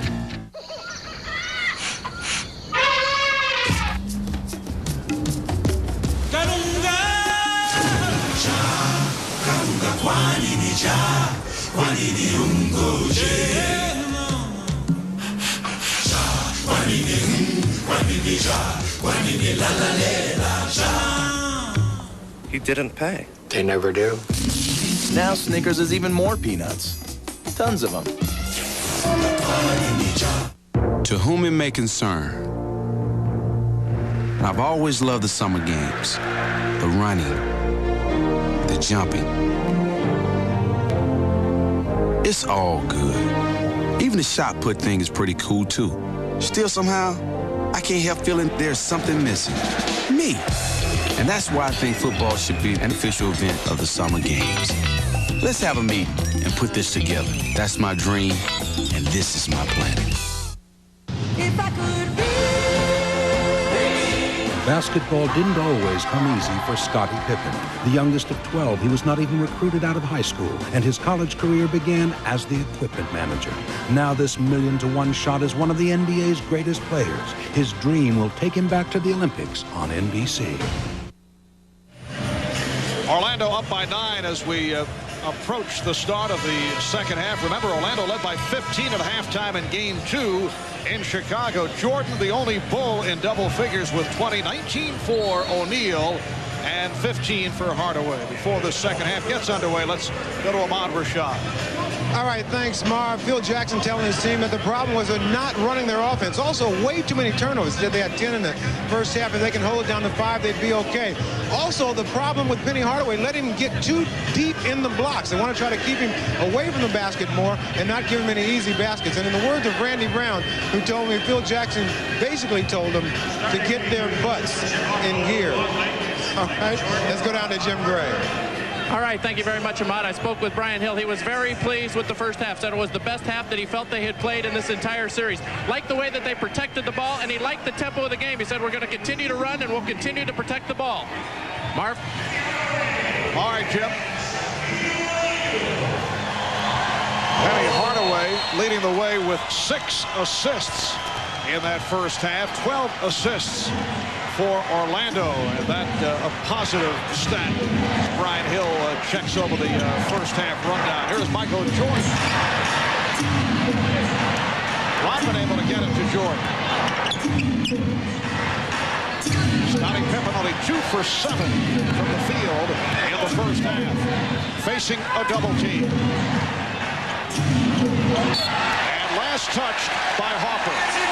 Tentative first possession for the Chicago Bulls, but I think Michael Jordan knows, as well as the rest of the Chicago Bulls, he can't be the only one scoring. He's going to have to get some other players involved, and normally Scottie Pippen is the guy that has to pick it up, first of all, by scoring himself and then making some plays for others. Anthony Bowie starting for the injured Nick Anderson. Here's Bowie. And Rodman with the rebound. Finding Harper with Koncak back. So John Koncak collecting his 3rd foul. Terrific outlet pass by Dennis Rodman to send Ron Harper towards the basket, but as he looked up, he saw number 45, John Koncak, standing there. In Saturday afternoon's game, early in the game, Ron Harper had a similar type of play at the other end of the floor, and John Koncak hammered him hard and picked up a flagrant foul. Harper, a 70% free throw shooter during the regular season. That is his 6th point. And it's the Magic 56 and the Bulls 48. We'll see how hard the Bulls pick up the Magic in the backcourt after this free throw situation. It's tough to do it after a missed one, but it's usually what they like to do in the 3rd quarter. Put that pressure on, create some turnovers, and turn them into easy baskets. O'Neal with Scott and Koncak on the front line. Bowie and Hardaway in the backcourt. And Bowie lost it to Harper. 2-on-1. Pippen with Jordan. Michael Jordan from Scottie Pippen. And Pippen got away with a grab and hold on Anthony Hardaway after he made that pass. He grabbed onto Hardaway so he couldn't attempt to foul or block the shot of Jordan. Got away with it. The Magic lead is down to 6. A minute and a half gone by in the 3rd. Nice move by O'Neal. The spin leading to the stuff. 21 for Shaq. It's Orlando by 8. The Orlando Magic looking to stay alive, seeking a 5th game back in Chicago on Wednesday night. And we'll be there if there is a Game 5 on Wednesday. Illegal defense against Orlando, their 2nd violation. Oh, good ball pressure on the part of Ron Harper as Anthony Bowie did not protect the ball. And then that little grab with the left hand of Pippen to hold Hardaway. And Right now, Shaquille O'Neal, he has it going to the middle. He has the spin move, and Luke Longley has 3 personal fouls. But the way that he is playing at the offensive end, I don't know how important a player is going to be for Chicago. Of their 10 turnovers, he's got 5 of them. Michael Jordan breaks the string of missed technical fouls. That streak ends at 6, combined by both clubs. The Magic 58 and the Bulls 51. Chicago Bulls, on the other hand, looking for a 4-game sweep. And then with the rest period awaiting the winner between Seattle and Utah. Jordan. Michael getting the roll. 25 for Jordan. And a 5-point Orlando lead. Well, the Bulls will take the basket, but they cannot be happy with the way that they're executing their offense. Too much standing around. They look a little heavy-legged to start this third quarter. Here's Scott going glass. Dennis Scott has 7. And it is Orlando by 7. Harper got the step and was hit by Hardaway. The Magic slow in getting back down court. Well, the ball just being swung around the perimeter. Finally, it goes into the hands of Michael Jordan with the shot clock winding down, having to just take a jump shot over Anthony Bowie.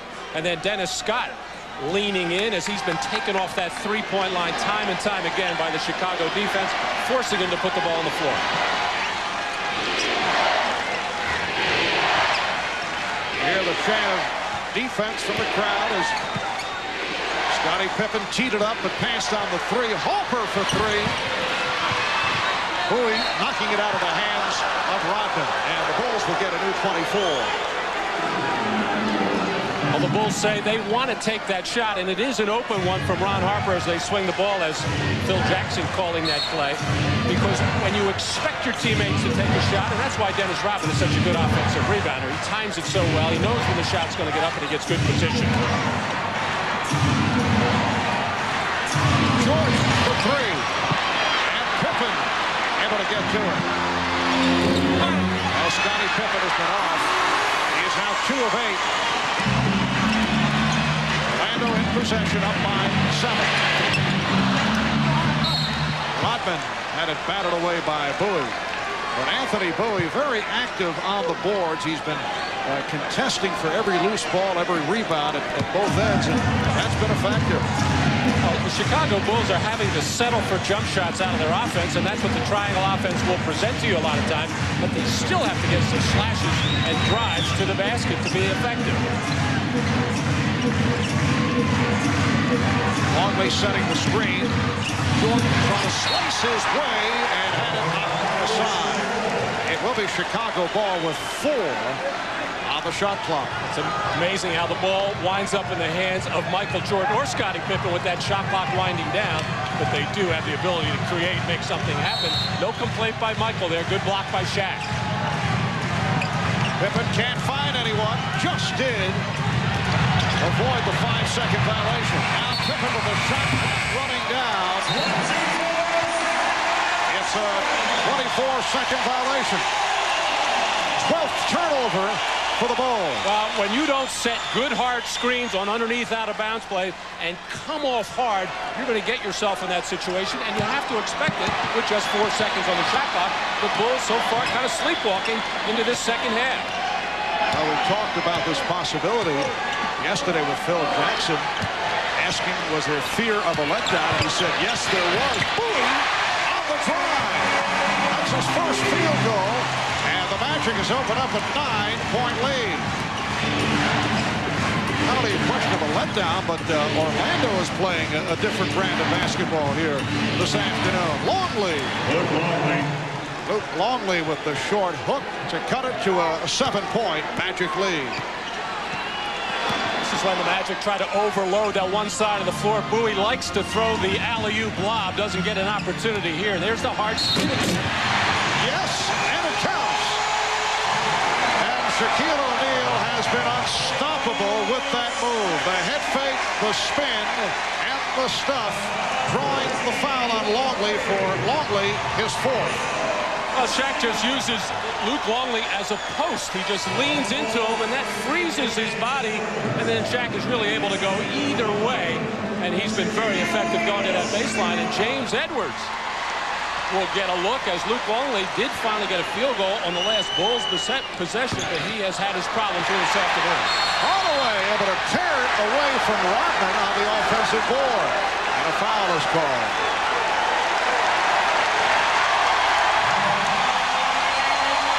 Foul committed by Dennis Rodman. That is his third.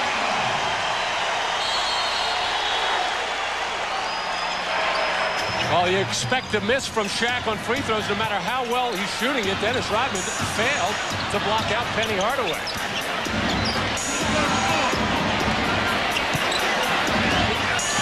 Hardaway had it poked away by Pippen. Fast break 3-on-1. Led by Pippen. Jordan fouled by O'Neal. And the Bulls get out and strike so quickly, but a good job of Bowie getting back, trying to hold the forward underneath the basket, and a good job of Shaq getting back in transition. Here's the strip by Pippen to send this fast break going, getting the ball to Pippen in the middle, and Shaq hustling back to stop the lay-in. 6:56 to go in the third. The Magic by 9. Catch Inside Stuff Saturday mornings on NBC.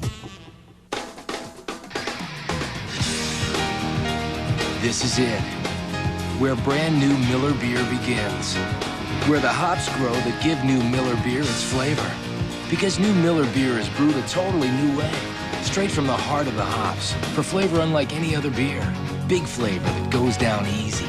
We think so much of this new beer, we're just calling it who we are. Miller. Brand new Miller beer. Reach for what's out there. On national debt, your share, $65,000. 65 grand, whoa! Who's got that kind of cash? Looks to me like the nation better start saving. Here's a good place to start. When you call someone collect, dial 1-800-COLLECT. You'll save the people you call up to 44%. Hey, considering the hole we're in, dialing 1-800-COLLECT just might get us out. 1-800-COLLECT. Save up to 44% on collect calls.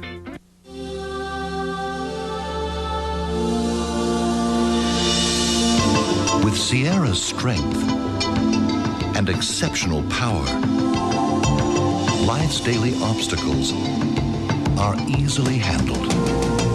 But with Sierra's third door, you will have one less hurdle to overcome. Sierra by GMC. Putting you comfortably in command. The NBA on NBC is brought to you by Sierra by GMC, putting you comfortably in command. By 1-800-COLLECT, it's the way to call collect. And by new Miller Beer, the brand new beer from Miller with big flavor that goes down easy. Well, a slice of life in the Magic Kingdom as we welcome you back. Marv Albert with Matt Dukas, Ahmad Rashad, and Jim Gray. Just under 7 minutes to go in the third quarter, and the Magic leading the Bulls 64-55. A performance in contrast to what took place here on Saturday. Orlando shooting 60% for the game on 24 of 40. Orlando, the first 3 games of this series, shooting 43%. So they've picked it up, but they've done it at both ends, Matt, because the defense also has been a sparked up effort here this afternoon. Well, that's generally what will happen if you get yourself moving around defensively and aggressive and then do a good job on the boards, although they've given up 11 offensive rebounds to Chicago, but not gotten hurt that much by second chance points. Michael Jordan already with 26 in this game, but still getting very little help offensively from his teammates. Still no one else in double figures. Jordan with 27 and not getting the help. Pippen is 2 of 8 from the field. He has only 7 points. Harper with 6, Longley with 4, Kukoc with 4. Bushler has 6 on a couple of 3-pointers. O'Neal this time doing it against James Edwards. 66-57 Orlando. Well, James sitting on that bench for a long time now over the last 3 games, saying he's not going to beat me baseline anyway. Gave him the middle. Jordan hits the 3. That is his second from downtown, and he now has 30. The Magic 66, the Bulls 60. You see Scottie Pippen that time ushering Penny Hardaway up the right side of the floor, knowing that Shaq loves to set up on the left side, at least trying to make him kill some clock. And a holding foul. Call made by Hugh Hollins, the outside official, on James Edwards. James Edwards is not in there for his defense, so he might as well take a hack in there when Shaq is ready to shoot the ball. He's in there to make a couple of turnaround jumpers. Nice little brush screen by Ron Harper as Anthony Bowie tried to go over the top there. Michael Jordan getting a good look at a three. Now 3 team fouls apiece. Joe Wolf is back, replacing John Concat. Steve Kerr has checked in. It has been all Michael Jordan for the Bulls. He has accounted for 10 of Chicago's 13 points in the third quarter. Hardaway with the fake, and then picked up on the switch. Scott for 3. And Rodman with his 9th rebound. Firing down. Has Pippen. Scottie Pippen going all the way. And the Bulls are within 4. And Rodman, after that rebound, looked to the crowd, put a fist in the air. He knew he threw a bullet right into the hands of Pippen. An excellent outlet pass by Dennis Rodman. Scott protecting the dribble on Jordan into the foul. Jordan looking for the steal is hit with his 3rd foul. I think this is the kind of pressure that Chicago will put on you in the third quarter. Just a little bit of a smile there by Michael looking at you, Holly, say, hey, if you're not going to let me do what I normally do, we'll never get any steal. And again, a foul is called. Bulls have done a good job defensively on Penny Hardaway. Pippen called for that foul as 3rd. On the history of some great outlet passers, Wes Unseld comes to mind, who used to be able to make that in the air sometime. Grab that, well, he didn't stay in the air that long, but Wes could take it and rifle that two-hander the length of the floor. Dennis Rodman right there. Bill Laimbeer very good at that type of outlet pass as well. So Dennis Rodman saw a lot of that from Bill throughout his career in Detroit. Bulls are now over the foul limit. Hardaway taking advantage. He now has 17 points, and it's the Magic 68, the Bulls 62 as we approach 5 minutes left in the third. Rodman at the high post now. Shot clock at 7. Jordan operating against Bowie. Yes, and it counts. A foul on Bowie, and Jordan heads back to the line. Michael Jordan single-handedly bringing the Bulls back. With the shot clock winding down, how many times have we said that? Michael in the post has felt very comfortable in his ability to spin away from Anthony Bowie going up for that jump shot. Michael sees that double team coming from the weak side. Joe Wolf. 3-point play by Jordan. Here's the trap by the Bulls. Jordan has 33 points. The Orlando lead is down to 3.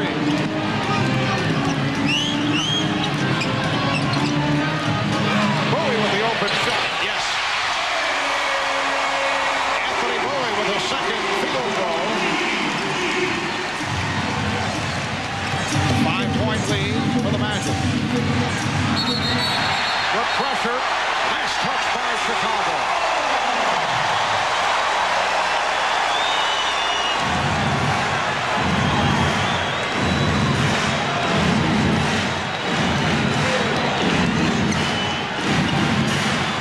By Kerr.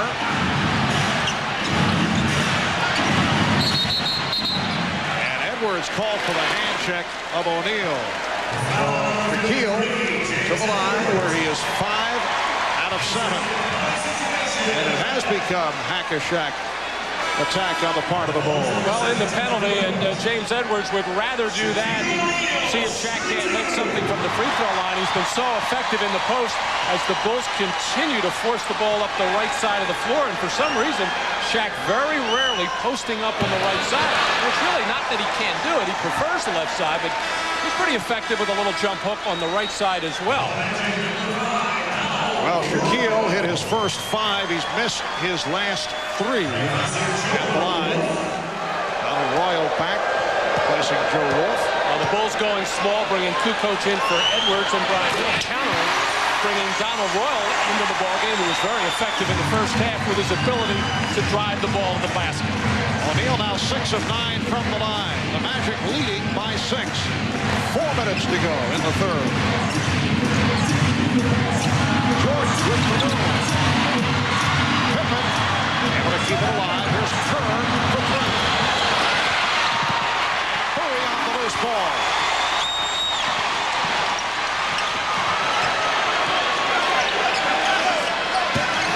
Bowie played by Kukoc. Able to beat him off the dribble. Anthony Bowie. And it's the Magic 73, the Bulls 65, and Phil Jackson calls for time.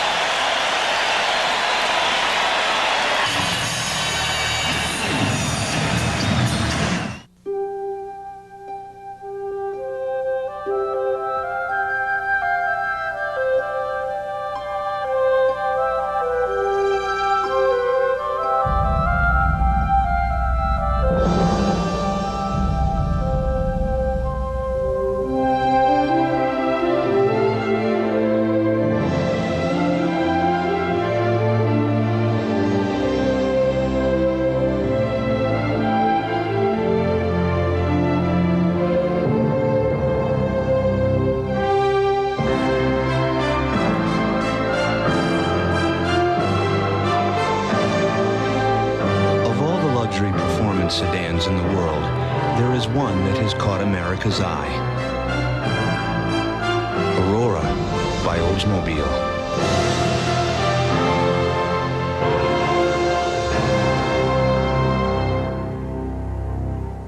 Hello, Dave. Hello, Red. Back so soon? I hear Wendy's spicy chicken sandwich is back, but try this. Not bad. Now try this. Wendy's Spicy Chicken is a whole breast filet seasoned with Dave's own blend of pepper and spices for a very spicy sandwich. Too bad it's not around all the time. Didn't I tell you? People like it so much, it's on the menu full time. Wendy's Spicy Chicken Sandwich. Now you can get it whenever you want it. I'll be back. And I'll be waiting. Performance, convenience, and money management expertise. Isn't it time you had Fidelity Investments working for you? Next weekend, Swedish sensation Annika Sorenstam defends her title against a stellar field at the U.S. Women's Open. Next weekend on NBC. Anthony Bowie in his 7th NBA season out of Oklahoma has been one of the sparks this afternoon for the Orlando Magic.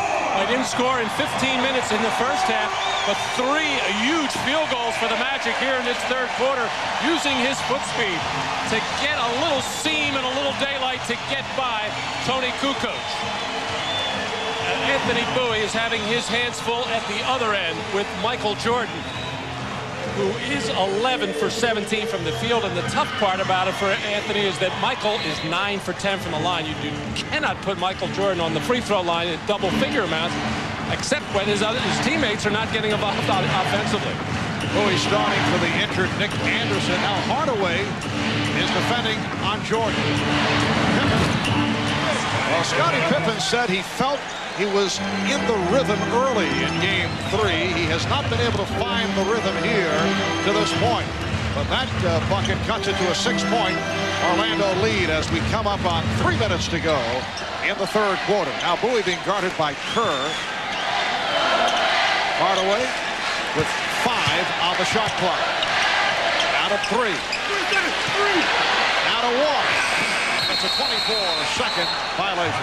24-second violation.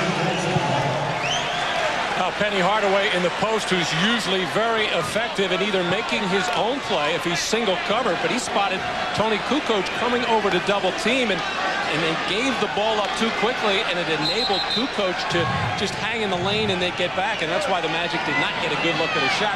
You almost have to wait for that double team to get a little bit closer to get the defense out of whack. Brooks Thompson trying to check in. Looks like the substitution is being waved off by Dick Bavetta. He's told to take a seat. And the reason for that, in the judgment of the officials, and in particular Dick Bavetta, that Brooks Thompson had not been in that little box at midcourt where you have to be when the whistle is blown on the infraction. He is in there now in his catcher's position. I believe he called for the curve. He did. The Magic 73, the Bulls 67. Michael Jordan with 13 of his game-high 33 here in the third quarter. As Jordan trying to slice his way, he is called for a traveling violation. A little shuffle of the feet, but I think why Dick Bavetta called it is he felt that Michael Jordan put the ball down with two hands. Let's see if he does. As he gets inside. No, he put it down one hand, and I don't think he shuffled his feet. That's the third turnover committed by Jordan, second on a traveling violation. Now Thompson played very tightly by Kerr. O'Neal, Thompson, shot clock at 7. The pass from Hardaway overthrown. And again a shot. The play by Scott that caused the turnover. Now this one is a walk as he takes that extra step. Good defensive play by Dennis Rodman to surprise Michael Jordan. A lot of times officials will call the walk because it looks a little bit different. It looks like a walk, and they usually are right in many cases, but are right that time, wrong the play before. Third travel on Michael Jordan. There's another traveling violation. It's called on Penny Hardaway. 3 travels in a game that's 2 months worth for Michael. Epidemic. Both sides as the officials very diligently watching the walk. It's funny, they like to call the walk, but yet they're letting players more and more carry the ball, get their hand underneath on their dribble. I don't know which one you gain more of an advantage on. Just under 2 minutes to go in the third quarter. Jordan to the fadeaway. 73-69 Orlando. And Michael has 35. Here's some pressure. Jordan poked it away, but O'Neal able to hold on. Scott was looking for the 3, could not get it off. Scott off the dribble. Rebounded by Rodman.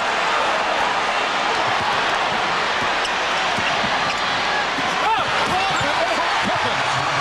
And the Bulls are within 2 points. Now Shaq did not sprint back on defense. Maybe a little leg weary right now. Dennis Rodman did run hard, and even though it was a slow-looking break, Pippen found Rodman all alone underneath. 6-0 run by the Bulls. Backdoor pass broken up by Kerr. Kerr beating Thompson to the cup. Just under a minute to go in the third. Pippen for 3, way off, and rebounded by Royal.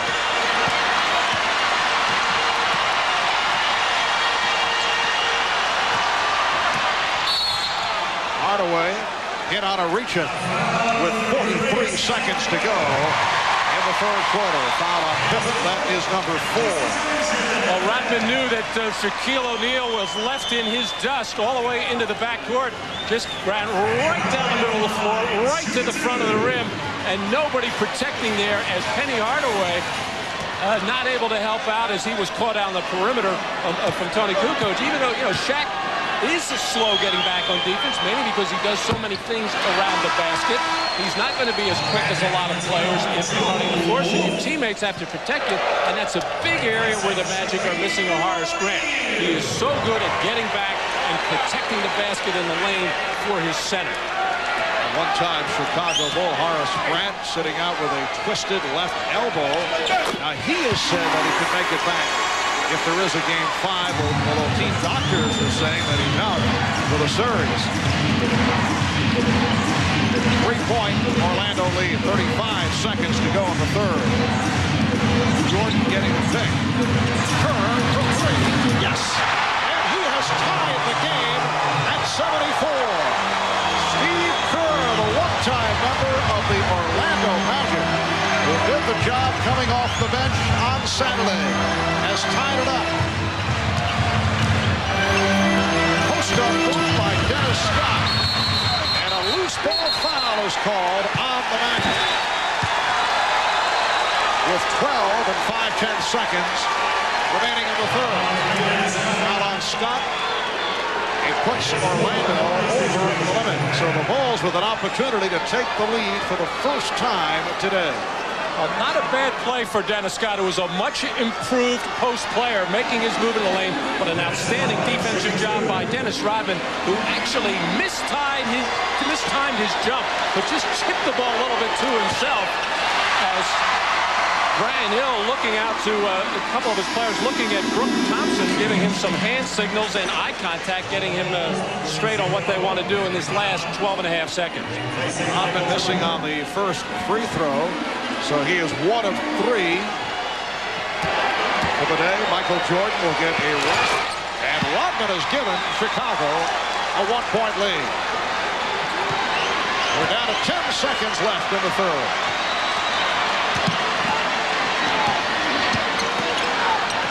And Hardaway calls for time with 2 4/10 seconds to go. It's a 20-second timeout. Well, it's been amazing throughout this series how Phil Jackson has been getting contributions from his bench.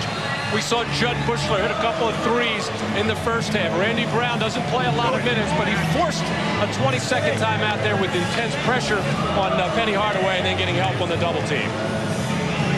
Reminder, tomorrow NBA playoff action will move to prime time, 9 p.m. Eastern. Sean Kemp and the Sonics going up against Karl Malone of the Jazz, Game 5 of the Western Conference Final. It's tomorrow here at 9 o'clock Eastern time, right here on NBC. The Sonics holding on for the victory yesterday, and they are now up 3 games to 1. Chicago has outscored Orlando 28-18 here in the third quarter, led by Michael Jordan, who has hit for 15 of Chicago's 28 points. Jordan in all has 35. 2 4/10 seconds remaining in the third quarter. And Joe Wolf will throw in.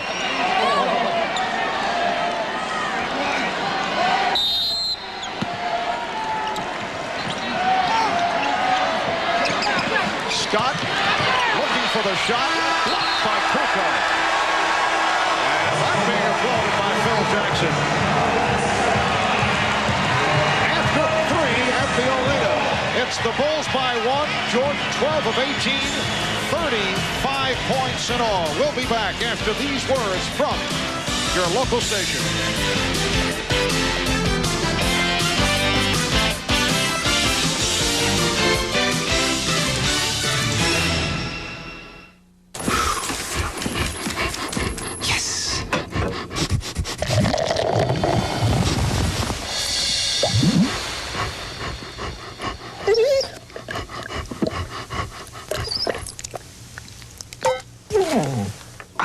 Looking to quench your thirst? Squeeze a juicy lime into an ice-cold O'Doul's. It's outrageously refreshing. Hey! I hate it when he does that. If more top mechanics use one motor oil over any other brand in their own cars and trucks, maybe it's time you changed your oil. Valvoline, the #1 choice of America's top mechanics. Right now, get a $40 introductory manufacturer's rebate from Goodyear when you buy 4 Infinitred radials, Goodyear's longest-wearing passenger tire. That's $40 on 4 Goodyear Infinitreads. But hurry, this Goodyear offer ends soon. Please kiss me, croaked the frog. And then the princess kissed the frog, and he suddenly turned into Charles Barkley. Daddy! Okay. You caught me. The frog turned into a handsome prince. I love reading with my kids. We all enjoy it. Reading builds a solid foundation for their future. Okay, who wants to read the next one? Daddy, Charles must have been a really big frog. Jay welcomes ER's George Clooney and Jennifer Jason Leigh, NBC Tonight. During development, the Aurora's V8 engine raced the equivalent distance of 31 Indy 500s back-to-back. It also broke 47-speed endurance records, 2 of which had been set by Mercedes. And along the way, it hit a top speed of 3,500 miles per hour. My mistake. That was the Air Force's Aurora. Our version has never been clocked above Mach 3. It's your money. Oh, she's got to notice me when she comes by. I mean, look at me. What's not to notice? I'm here. I tell you, if you want to feel good, you got to look good. And if I'm going to run good, I got to feel good. Look at me. I'm designed for a high-octane gas. I love it. That's what I need. This Chevron Supreme with Tech Run. I mean, it makes me run like a champ. It's all good stuff. I mean, it's mind-boggling. No premium outperforms Chevron Supreme with Tech Run. Chevron, simply smarter. I mean, I don't mean to brag or anything, but I feel stupendous. Your Storm Team forecast, tonight at 11 on News Channel 8. This copyrighted telecast of the National Basketball Association may not be retransmitted, reproduced, or rebroadcast without the express written consent of the NBA. Well, for the Orlando Magic, this could be their final quarter of this 95-96 season. They're trailing 75-74, trailing because of the sensational play of Michael Jordan, who has done it once again with an enormous third quarter. Did it in Game 2. In fact, it was Jordan by himself outscoring the Magic in Game 2, 17-16, to rally the Bulls in that come-from-behind effort. Had a very quiet game here on Saturday. Did not score at all in the third quarter. Orlando held to 18 points, outscored 28-18 in the third, as Chicago was able to reel off a 10-1 spurt in the last 3 minutes and 20 seconds. Pressure by the Bulls, leading to the bucket by Hawker. Only 6 turnovers for the Magic in the first half. They turned it over 6 times in that third quarter, and then start off the fourth with a bad pass from Brooks Thompson. Brooks Thompson has been vulnerable in handling the ball. He's in there because Brian Shaw still bothered by the muscle spasms in his neck. And Hardaway had it deflected out. Well, Brian Hill, in effect, has 2 point guards out there with Brooks Thompson, but in trouble. And this is when you like to get the ball into the hands of Penny Hardaway, spread the floor, and let him make decisions. As he just did. Hardaway, 7 of 14, shooting 20 points. And the Bulls now lead 77-76. Bulls have a 3-guard alignment with Jordan, Hopper, and Kerr on the floor, along with Kukoc and Rodman. Shot clock at 6. Jordan, yes. Michael Jordan with 37 points. And it's the Bulls with a 3-point lead. And as I said earlier, with the shot clock winding down, the ball always seems to wind up in his hands with his teammates expecting Michael to do something great. He did one right there. Good fake by Scott. Dennis Scott struggling again after hitting on his first 2 shots. Hopper, and a foul. Dennis Scott 1 for his last 10 after hitting on his first 2. Dennis Rodman headed to the line. Well, Michael Jordan with the taller Penny Hardaway on really doesn't get up in the air high enough to challenge that shot. Double team coming as Michael just feels so comfortable this afternoon on that little fadeaway jump shot. And Dennis Rodman was furious with himself for missing what he felt was a makeable layup there as he was fouled on that play. Rodman, 2 of 5 at the line. Did not want to hear any advice from Tony Kukoc. Guided him away quickly. He could probably give some to Tony on his 3-pointer, who has been struggling mightily. Bulls 80, and the Magic 76. Again, pressure by Chicago. What is happening, Penny Hardaway is getting to the middle of the floor against that pressure, hoping to get a pass there so that he can get numbers and attack. And Hardaway held by Hopper, prevented the drive. Hopper realizing that Hardaway had a beat, so for Ron Hopper, his second foul. Smart move on the part of Harper. That would have been some kind of play as Penny Hardaway was licking his lips with Dennis Rodman running at him.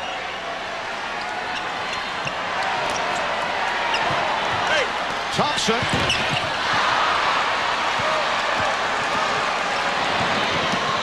Open shot for Curry, passed on it. Here's Jordan.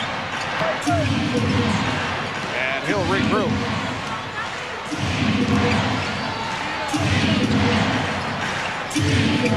Rodman had it poked away. Hopper on the recovery. And the foul is called as Comcast got to the rebound. and was hit from behind by Jordan. Timeout taken with 9:55 to go on the fourth. The Bulls lead by 4 points. We'll be right back.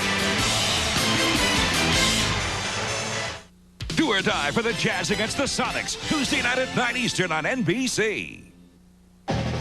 Plymouth has new ways to shop for a car. Hop on the internet at home or visit Plymouth Place, our interactive computer at your local mall, where you can create your own customized Plymouth Neon, Voyager, or Breeze. Take a test drive on the Information Superhighway, where you'll discover that Plymouth is fun, affordable, and a whole new way to shop for a car.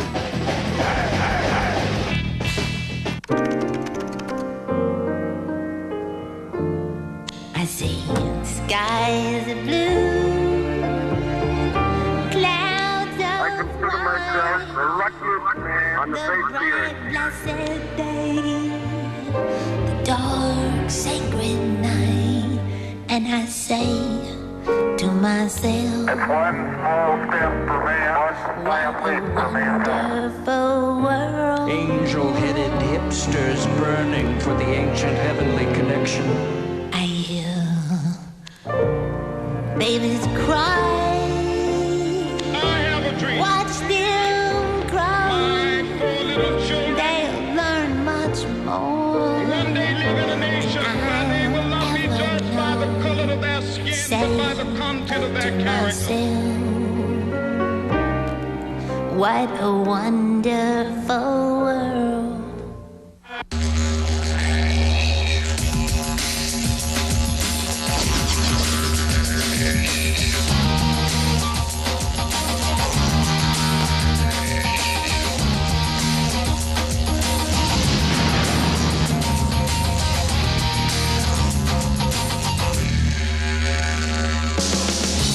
Cold-filtered Miller Genuine Draft. Stay cool.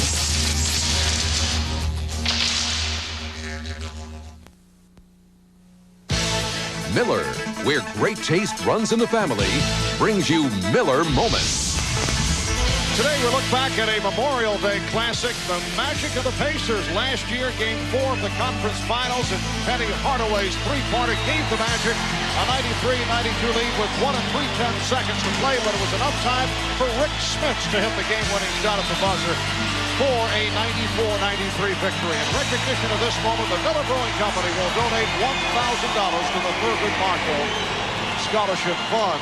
There were several other Memorial Day memories that stand out. Boston over the LA Lakers in a massacre. Chicago beat Detroit for a sweep. You recall the Pistons walking off the court, not congratulating the Bulls. And then Michael Jordan 3 years ago with a 54-point outburst against the New York Knicks. Well, Jordan with 37 here today, and the Bulls have come from behind and now lead by 4. Orlando at 1 point led by 11. O'Neal trying to keep it alive, but Pippen able to handle it. Well, Penny Hardaway looking confused offensively against the good defender Ron Harper, forced to take a tough shot.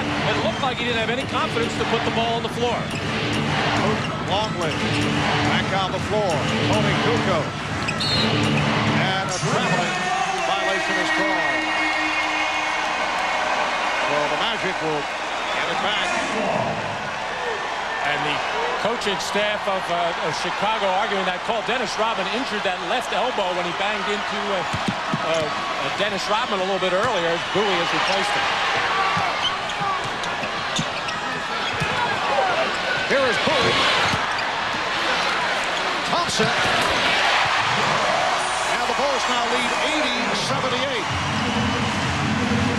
Dennis Scott, who hurt his elbow.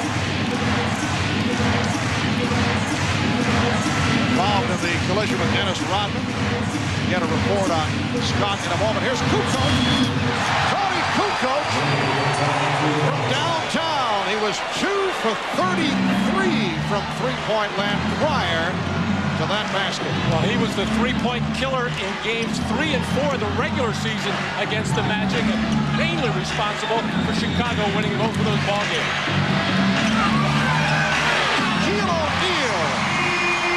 The double team, and the Bulls now lead 83-80. Joel bench that Dennis Scott is okay, although he is in some degree of pain. Might be able to return. Oh, Pippen rocked by O'Neal, and that may be a flagrant foul.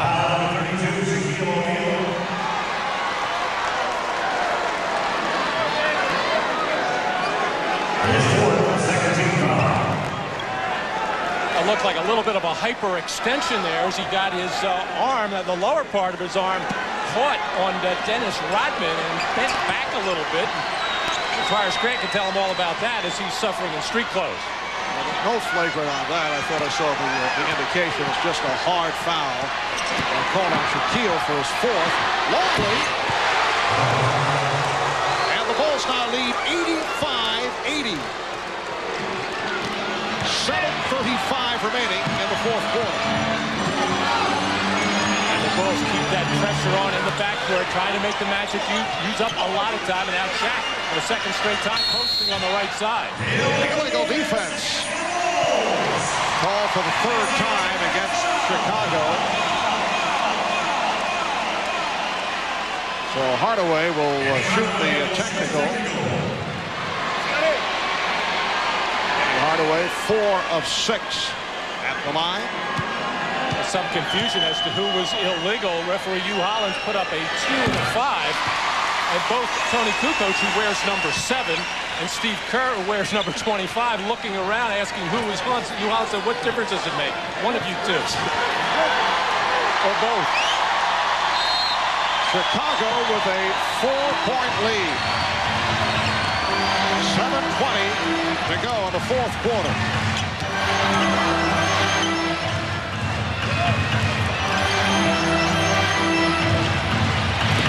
O'Neal with the bullet pass, not handled by Wolf.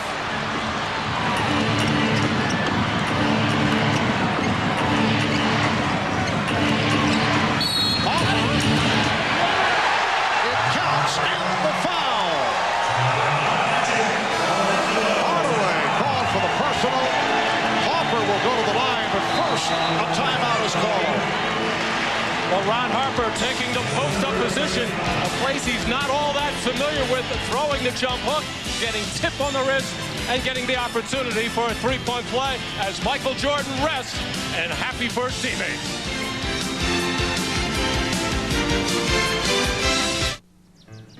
You ever notice the face of your kid on the way to McDonald's? His eyes light up. He smiles uncontrollably. And he just gets so happy. Come on, Dad. Some things never change. Now McDonald's has a new kind of burger, the Arch Deluxe, with the taste, toppings, and big size grown-ups love. The new Arch Deluxe, the burger with the grown-up taste, also available with bacon.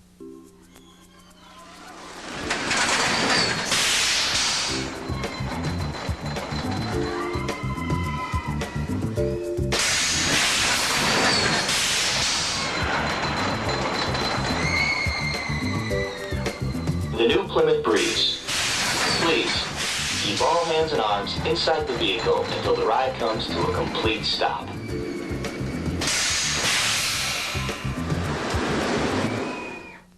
Wow, how'd they do that? Pennzoil Performax 100. 100% synthetic at a breakthrough price. 100% synthetic at a price this low? How'd they do that? Leave it to Pennzoil to make synthetic affordable. How'd they do that? Hey, there's more. An extra $6 rebate on a case. Or $6 off on an oil change by the pros. How'd they do that? Pennzoil, a broadcast sponsor of NBC's coverage of the 1996 Olympic Summer Games. The NBA on NBC is brought to you by Plymouth. One clever idea after another. That's Plymouth. By the U.S. Army. Be a part of the toughest, smartest Army in the world. Be all you can be. And by Budweiser, official sponsor of the 1996 Olympic Summer Games. This Bud's for you.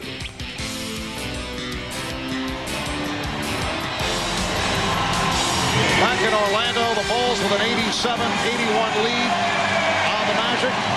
Another solid performance by Dennis Rodman, who's had a terrific series. He already has 2 championship rings as a member of the Detroit Pistons. We asked Dennis, what is the difference between playing with Detroit and now with Chicago? In Detroit, you had the mentality to just go out there and kick someone's ass. Seriously, just hit. You know, your butt is ours. Here it's like, we can do it either way. We can do it physically, we can do it mentally. It doesn't matter. We're gonna do it. If we got the right stuff, we're gonna do it. Well, Dennis has said many times, here's a steal for Chicago.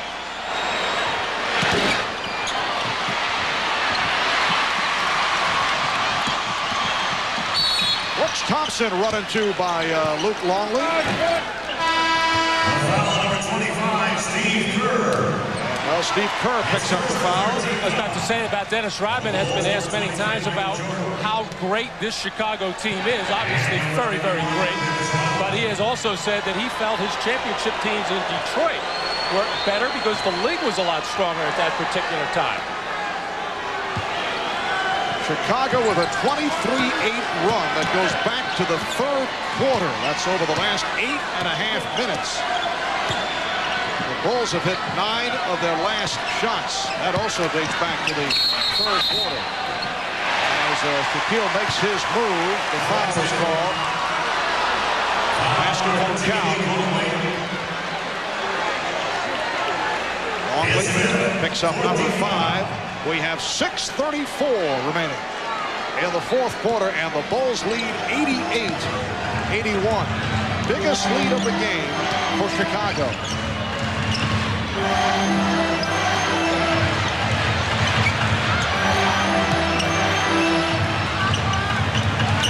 Hardaway fires up a three. And it's Rodman with rebound number 11.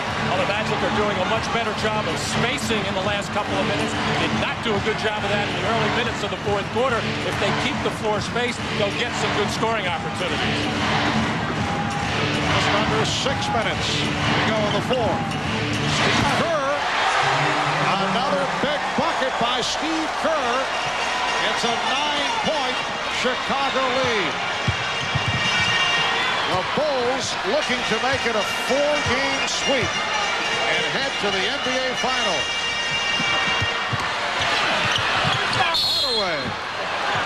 Hardaway is fouled. Penny Hardaway, after the good start, has hit only one of his last 7 shots. Foul committed by Kerr. And Hardaway will shoot a pair. Well, the double teams are coming fast and furious now on Shaquille O'Neal when much of the 3 quarters trying to play him with single coverage. And a big reason why the Bulls feel comfortable coming down and double teaming. No real main threats as far as 3-point shooters are concerned out on the floor. However, Brooks Thompson is certainly a competent 3-point shooter. Bowie will make one from time to time, but the best 3-point shooter, Dennis Scott, sitting on the bench right now with a sore left elbow, and yet he has been struggling mightily. 3 for 19 in the series from beyond the arc. Scott, after the good start, only 3 of 12 from the field today. Here's pressure by the Magic. Hardaway got a piece of it, but recaptured by Rodman. 8-point Chicago lead after they trail most of the way. Michael Jordan with 39. And you know that Michael is enjoying this. He's back at the scene of his biggest playoff miscues here in Orlando a year ago, and you know that he is using it as a positive. We're down to 5 minutes remaining in the fourth. Penny Hardaway looking around, not comfortable with the spacing of the Magic. Thompson fired it up, it counts, and the foul.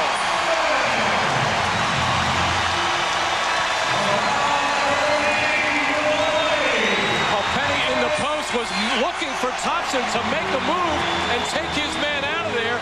He got his man out of there and wound up getting the ball. And that's what's happened to the Magic throughout this series. So much standing around when the double teams come, because that's the scheme. So you know where your spot-up shooters are. But from time to time, you have to read the situation and make the appropriate cuts. And Luke Longley fouled out on the play. 22 minutes. 6 points, 5 rebounds. Right at the start of that move by Thompson, Steve Kerr took a shot in the chin, although a little overreaction on the part of Steve to try and draw the attention of the official who waved it off. And a was Longley called for the foul. Three-point play by Thompson. 92-85 Chicago. Just under 5 minutes remaining in the fourth. The Magic desperately trying to hang on, looking to force a 15 Chicago. Jordan, three. Michael Jordan with 42 points.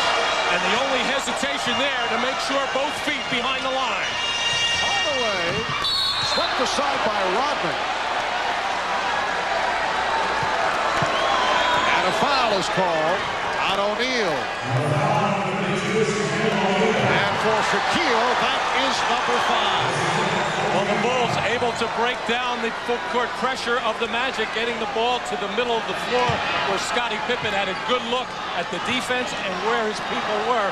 And no doubt he picked out the best person open on that left side. So the Chicago Bulls, who went 72-10 during the regular season, best record in the history of the league, looking to continue the dominance coming into today. They had won 10 of 11 in the playoffs.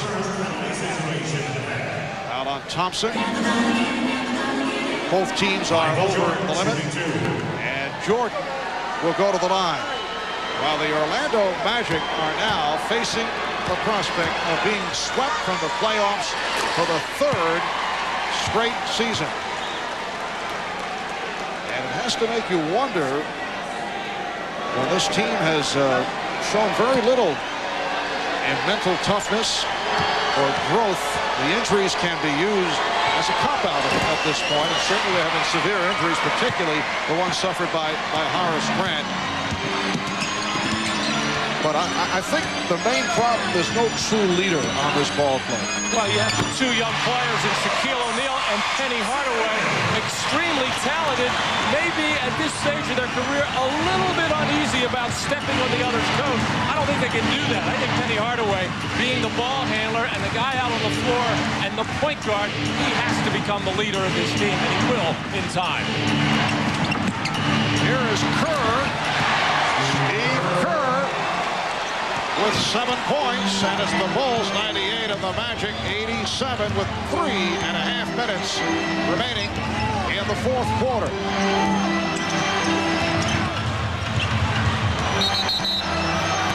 And the foul committed by Kerr.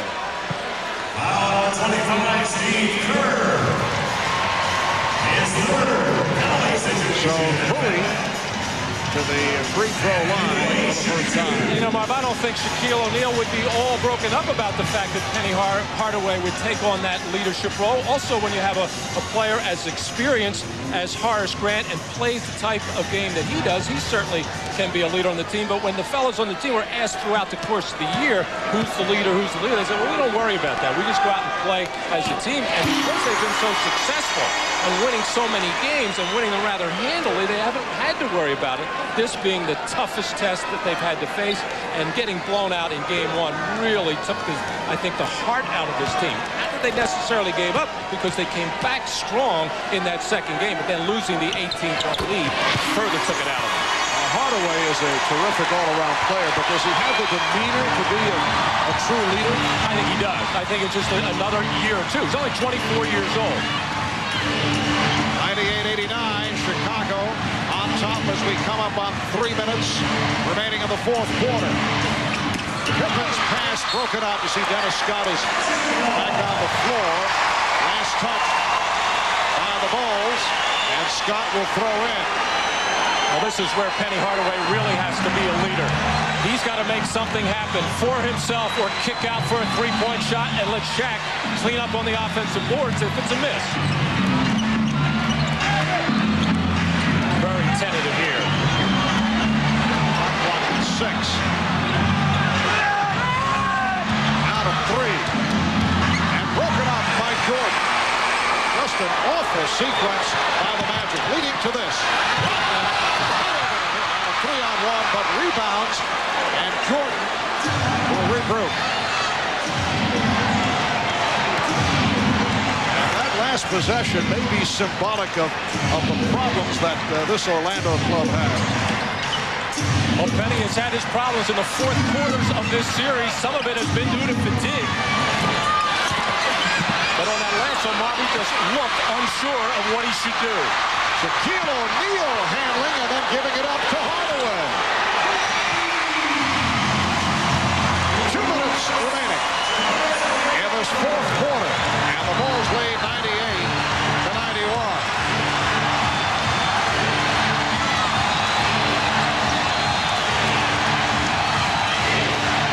Kukoc, played by Scott. Shot clock at 5. Jordan with the pull-up. Yes. 45 points for Michael Jordan. He is 16 for 22 in what has been another extraordinary performance. Thompson, wild shot, but able to go glass. Thompson has hit 6 of 8, 15 points. And the Bulls now lead 100-93. A minute 20 remaining on the fourth. Jordan firing one up. He thought he was fouled. Rodman got him the ball back, though. But did not hit the rim, so the shot clock is down to 5. Kukoc shot blocked, and now the foul is called. With a minute 5 remaining in this fourth quarter, foul is called on Jordan. The Bulls lead by 7. The Magic will be headed to the line. We'll be right back. If you think stress is tough on you, consider your engine. Traffic jams, towing and hauling, even idling can lead to damaging wear. That's why Castrol is introducing Syntec Blend, the only synthetic blend that combines Castrol conventional oil and Syntec molecular components for greater protection than conventional oil in severe driving conditions. Because too much stress can be fatal. Castrol Syntec Blend, added protection for severe driving conditions.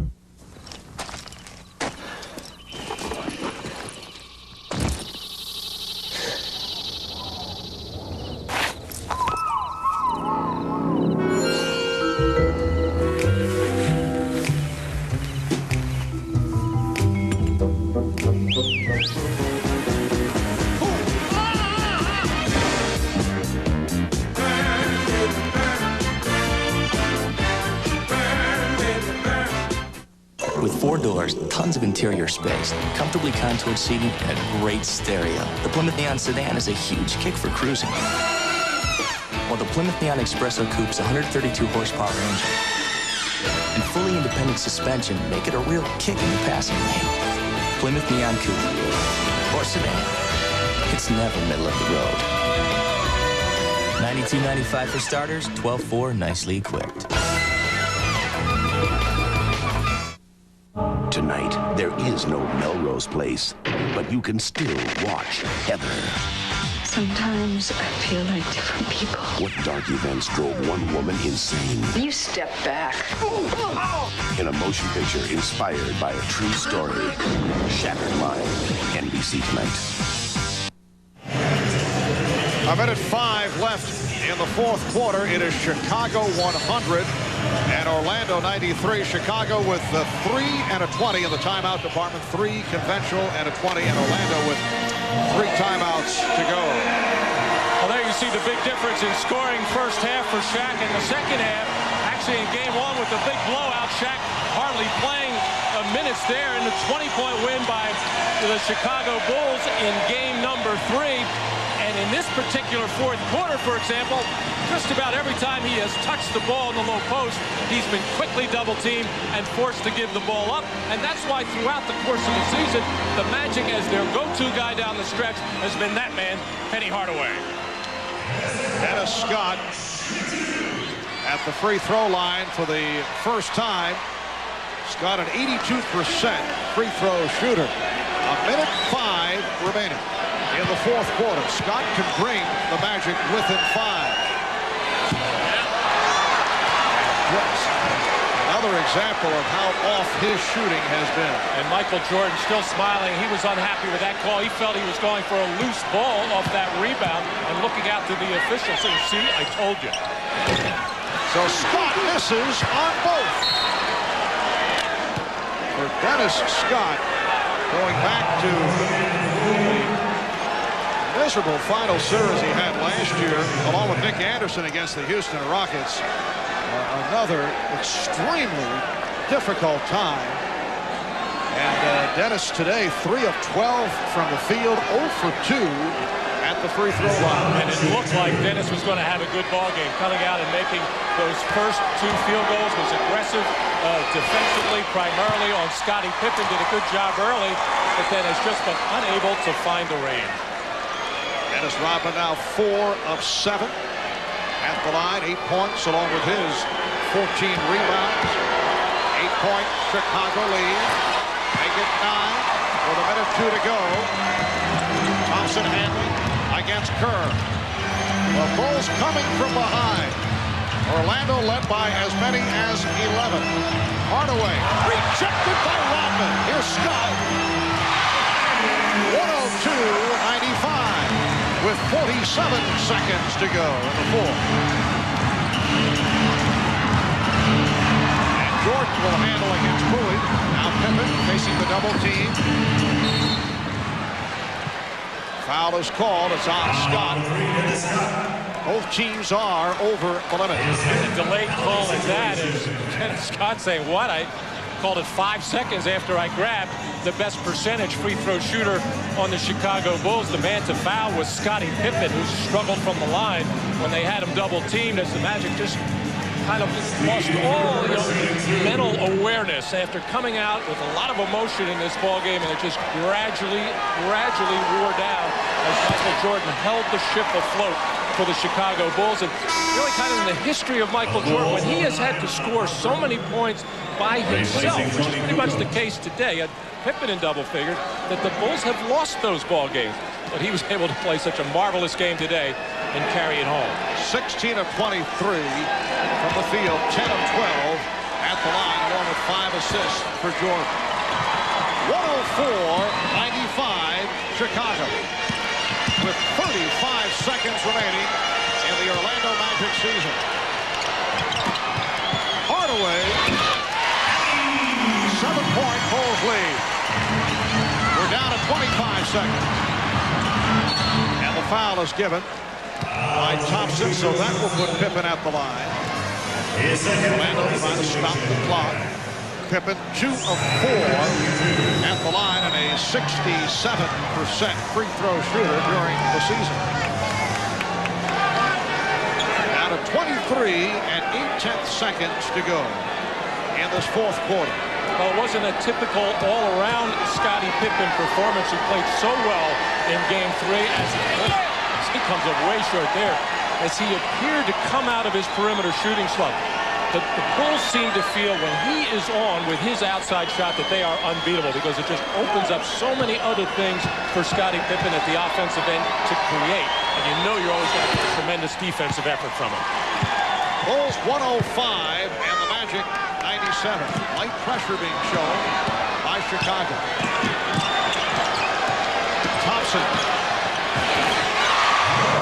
with 17 points off the bench, down to a 6-point lead. 10 seconds to go, and again a late whistle on the foul. Almost like Hugh Holland saying, guys, you got to foul harder so I can blow the whistle. Magic just tiptoeing up to Ron Harper.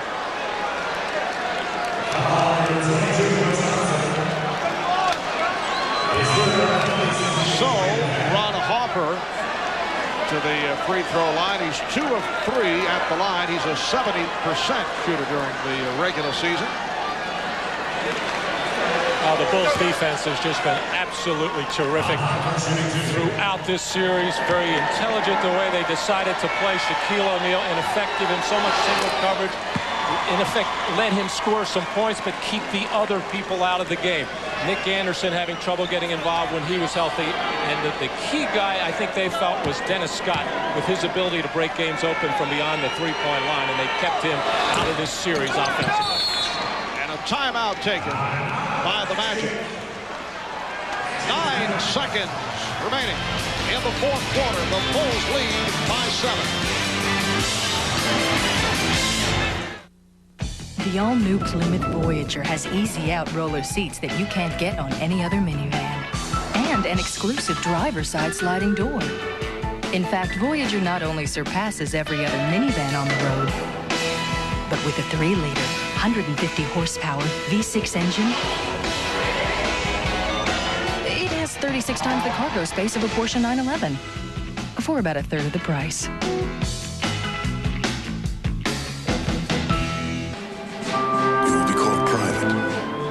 Specialist or sergeant. Beneath the ribbons on your chest will be the souls of those who came before. You will be an individual, but triumph as a team. You will know strength, courage, and compassion. You will win what must be won, achieve what must be done. Be all that you can be. You will be a soldier. From fabulous Plank Road Field, where the Plank Road 10 has just chalked up another impressive win, and our coach, Paul, is ready to give his victory speech. Now this is watered down. And this isn't. Ice House. It's ice brewed, so there's never any watered down taste, just more of what you want in beer. So remember, winning isn't everything, but Ice House is. Thanks, and enjoy. Yesterday in Utah, what a game! The Sonics held off a furious Jazz fourth-quarter rally to escape with a 2-point victory and a 3-1 series lead. Now, as the scene shifts back to Seattle, it's do or die for the Jazz. The Western Conference Finals go prime time, Tuesday night at 9 Eastern on NBC. Well, the Chicago Bulls are on their way to making it a 4-game sweep of the Orlando Magic as they make their way to the NBA Finals, where they would face either Seattle or Utah during the regular season. The Bulls and the Sonics split the 2 games. 97-92 win by Seattle in Seattle, and Chicago winning in Chicago. The Bulls won both games against Utah. Michael Jordan averaging 32 points a game in the 2 against the Jazz. 9 seconds to go. Hardaway in front of a shot, and now took a shot in the eye with 3 7/10 seconds remaining in this fourth quarter. Steve Kerr apparently clipped it. Well, the Chicago Bulls defense with the Magic down 7, aware that they're going to try to set something up from behind the line, making sure they had a lot of pressure out there to force any Magic player with the ball inside the 3-point line, and Penny Hardaway just trying to get any kind of score he could, but paid for it with the poke in the eye. It appears that Penny is all right. Steve Kerr comes over to Penny Hardaway,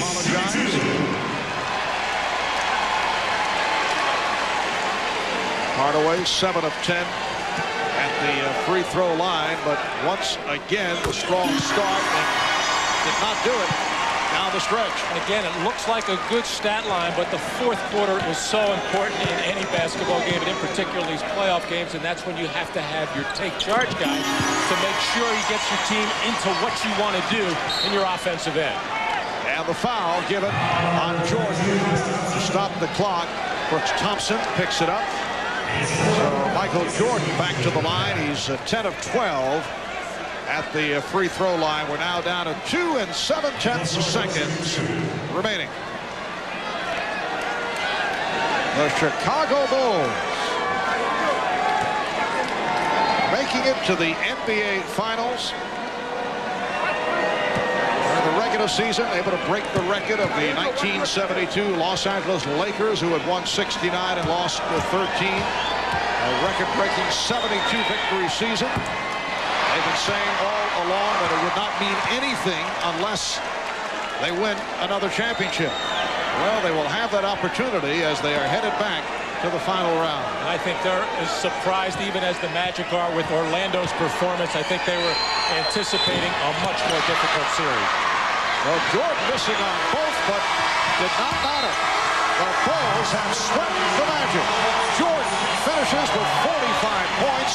The Bulls do it 106 to 101 as the Orlando Magic have been swept from the playoffs for the third straight season. Shaquille O'Neal had the good start.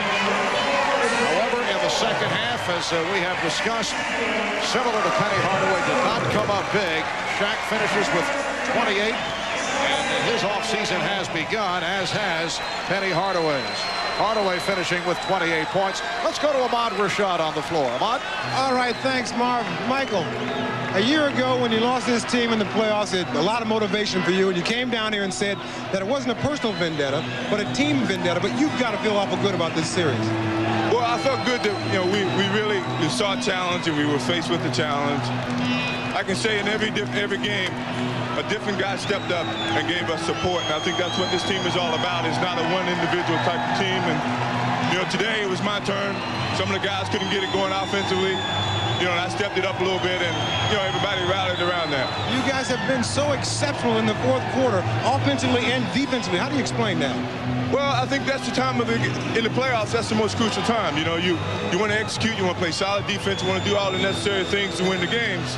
Last year, I wasn't in a rhythm to do that for this team, or we really didn't have a good understanding for each other before I could do that. So this year I had a better understanding about the team, and I think had a better understanding about myself, and we were able to function down the stretch. All right, we will see you in the finals. Congratulations. All right, let's go over to Jim Gray. All right, thank you very much, Ahmad. I'm here with Dennis Rodman. Dennis, another big ball game today. Offensive-minded. How come you became so offensive-minded in this entire series? Well, I don't know. I'm looking for a shot. Even though I miss it, it means I'm aggressive. I'm a force down no matter what. But like they say, no matter how big he is, he can fall just as easy. How much did the team need your enthusiasm? It seemed as though they were lackadaisical in the beginning of 3 or 4 of these games, and you lifted the team significantly today. How much did they need your enthusiasm? Well, the coach always says, go out there and give us a spark, give us something. And, I said in the back of my mind, I got to do something. I have to do. That's my job. I go out there and get a team a lift, and, when you got guys, a group of guys like this playing their asses off, hey, you got to give them credit. Are you surprised, Dennis, now that this season, as you head to the finals, how well you've been accepted by the Bulls? Well, I think that they realize that they see a hard-working man when they see one, and hopefully I get to stay here a couple more years. If not, it's been fun, it's been great, and let's go do it. All right, congratulations to you, Dennis. Thanks a lot, Alexis. Back over to you, Marv. All right, Jim, and when we return, we'll be talking with Scottie Pippen of the Chicago Bulls. The Bulls are headed to the NBA Finals. They have swept the Orlando Magic.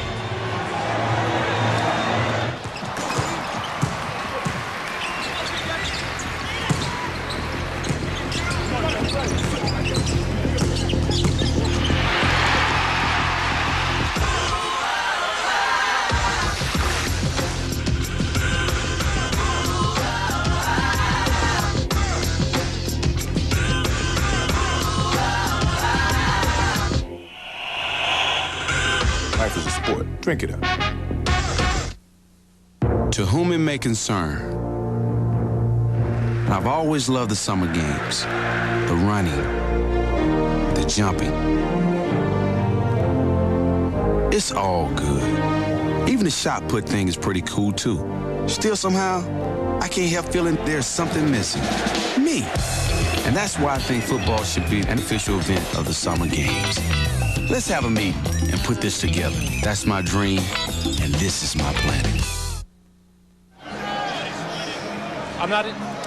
Reminder, should Seattle beat the Utah Jazz tomorrow and win that series in 5, the series would then begin. The NBA Finals series would start on Friday in Chicago. The Bulls over the Magic 106-101. Obviously, if Utah wins, the series continues, and then we shall see. But congratulations, Scottie Pippen. Thanks, as you guys have continued right through. I know you had been saying the 72-win season wouldn't mean a thing unless you go all the way, and now you're going to have your chance in the NBA Finals. Well, definitely. I mean, even though we swept this team in this series, this is a very tough series for us. Trying to contain Penny, Shaquille down low, their three-point shooters. They made this a very difficult series for us, but I think as a ball club, we stayed focused. We knew what we wanted to do and who we wanted to shut down. Was there a particular philosophy going into today's game? Michael Jordan seemed to want it offensively at the start, and obviously had one of his remarkable performances. Well, it wasn't really. You know, we didn't know what type of enthusiasm this team was going to come out with. And I think their fans here really gave them a big lift. And they came out, they played hard throughout 48 minutes. But Michael had the hot hand today, and he was unstoppable and really kind of carried our team. Are you surprised by the ease in which you were able to handle the Orlando Magic? I know they had injuries, but the injuries came after the damage was done. Well, I feel like we got a good feel for this team, you know. After getting Dennis on this ball club, getting Michael back in his rhythm, you know, we realized we had a very strong ball team. And from that point, it was just a matter of us falling into our rhythm and, you know, really getting a feel for this ball club here. Now, Shaquille O'Neal and Penny Hardaway today had the strong first halves, but not able to do it in the second half. Was there a particular adjustment that you guys were able to pull off? Well, that's been the thing the whole series. Those guys have to carry this team offensively. And if they can carry them 48 minutes, then it's a different ball game. But we know our defense is going to wear them down somewhere within that 48 minutes. All right, Scottie, congratulations, and thanks for joining us. Thanks, Mark. All right, Scottie Pippen of the Chicago Bulls as the Bulls make it to the NBA Finals. Once again, the final score, the Chicago Bulls over the Orlando Magic, 106-101. The NBA playoffs on NBC will continue tomorrow night in prime time with Game 5 of the Western Conference Finals between the Utah Jazz and the Seattle Supersonics. Sonics, of course, lead that series 3-1. That's tomorrow night, 9 o'clock Eastern Time, right here on NBC. Tonight on NBC, a special 1-hour Fresh Prince, followed by the powerful world premiere movie Shattered Minds, starring Heather Locklear. For Matt Guokas, Ahmad Rashad, and Jim Gray, Marv Albert saying so long. This has been the NBA on NBC. The NBA playoffs, the U.S. Women's Open. The Magic came out like youngsters today. Penny Hardaway on the dunk. Orlando led by 9 at the half, but the Bulls had too much experience and too many weapons. Rodman, a great feed to Scottie Pippen, and he jams it down. The Bulls pulling away in the fourth quarter in this one. Ron Harper the steal and the lay-in. The Bulls led by 3, and Michael also avenging his poor series last year by tossing in a mere 45 points. To give the Bulls the win, they have taken 11 of 12 playoff games so far after a 72-victory regular season. Well, Dan Roan covered the clincher today at the Arena and ventured into a happy but still business-like Bulls locker room. The Magic had both the crowd and desperation on their side. And shorthanded as they were, they dunked and rainbowed their way to an 11-point lead in the first half. Shaq and Penny too hot to handle. But then, so was Michael. He's not the slasher he used to be, but Jordan can get a shot anytime he wants one. 15 points in the Bulls' third-quarter blitz that got the game back in control. After scoring 17 on Saturday, the Bulls knew he was due. You know, his statement from Saturday really, you know, said a lot, you know, judging back from today's performance from him, that, you know, I owe him one, and, you know, he really came out and played a remarkable game for us. I just read what everyone else was going to do, and, you know, if they were going to get themselves involved early, if, you know, they were in their rhythm early. And next, you know, I found I was in my rhythm a little bit, but I didn't force the issue. I just let the game come to me. There were heroes all over. Ron Harper's steal to start the final quarter. He had 12 points in Game 4. And Dennis Rodman with 14 more rebounds. He helped hold Shaq to 2 points in the fourth quarter. And the Bulls are in the finals. Right now, I'm ready to go. I'm ready to go tomorrow, next day after that. You know, I don't want to sit around, wait. I want to do it. I'm ready to go. The post-game celebration was short and only slightly mushy. The Bulls know they're not finished yet. I feel really good just to be back here. You know, we're not done yet, as I know, but it's good to get back this far. It's Jordan's focus as much as anything that's welded this team into a victory machine. And it's that same focus that makes the Bulls the favorites when the finals begin. In Orlando, Dan Roan, WGN News. Okay, on to baseball now. The White Sox almost made a late and great comeback in Toronto tonight, but their rally was cut short, and so was their 8-game Eastern Conference champions. But I'm wondering, in this city, who would buy a T-shirt like that? Because for the Bulls, I mean, for the Toronto Raptors, that would be a big deal. Yeah, wait a couple of weeks for the real deal. But, you know, for the Toronto Raptors, that would be a big deal. But here, it's like Michael Jordan winning Player of the Week award. You know, that plaque is probably not on his wall at home, I'm sure. Maybe for the Turistas? Maybe. Maybe. All right. Tourists picking up the Eastern Conference shirts? Well, we have an important member of the Bulls who will be here in a few minutes. A longtime member of the Bulls, too. Right? Whoa, it just got dark outside. I guess that means we better start reading the script. Bulls fans have waited 2 long years, but finally the Bulls are back in the NBA Finals. Michael and company finished a clean sweep of the Orlando Magic yesterday, and MJ carried them 20 points in the first half, 45 for the game. He hit from all over the place, and the Bulls win at 106-101. The Eastern Conference champs arrived home late last night. A few of the faithful were on hand to greet the team at O'Hare. It was a long weekend in Orlando, and the Bulls were happy to be home, but there's still plenty of work ahead. I'm very excited. I'm extremely excited, but I've been around long enough to know it's not over yet, and we haven't reached or attained our goal that we set out to achieve at the beginning of the year, so we do have a lot of work left. It's special, but not that special, because I think our goal is to be NBA champions again here. 5 of the guys have been to the finals before, but I've never been there, and we're really excited. This whole team realizes that we still have our main goal left out there, and that's to win the whole thing. Now only one team stands in the way between the Bulls and the NBA title. We're still not 100% sure who the opponent's going to be. Western Conference Finals are still going on, of course, between the Seattle Supersonics and the Utah Jazz. The Sonics are ahead 3-1 in that series and hope to finish it off tonight at home. Now, if that happens, the finals would start Friday here in Chicago. But if the Jazz win tonight, the two teams would head back to Utah for Game 6. And if that happens, the finals wouldn't start until Sunday or perhaps even later. And as Dave Eckert found out, Bulls fans are not worried. Sweep in the finals? I don't think they'll have a problem with Seattle, that's who I think they're going to play. Think they're going to go all the way now? Oh, yeah. Sweep? Sweep. Why? Well, I'll give them 5. Seattle's tough. It'll be a close game. It'll be close. Sweep. Complete sweep. Why do you say that? Because Michael's good. Michael's great. Yeah, he is. And I love the Bulls. Okay. Go Bulls! Okay. I love the Bulls. You brought your broom with you today? We got one sweep. Yeah, I thought maybe they were changing my job description, but no, this is for the sweep and maybe another one. Because the Western Conference teams are just much weaker than the Eastern Conference teams. I think even the Knicks are better than the Western Conference. Actually, we should probably be quiet because our new correspondent in Seattle might be listening.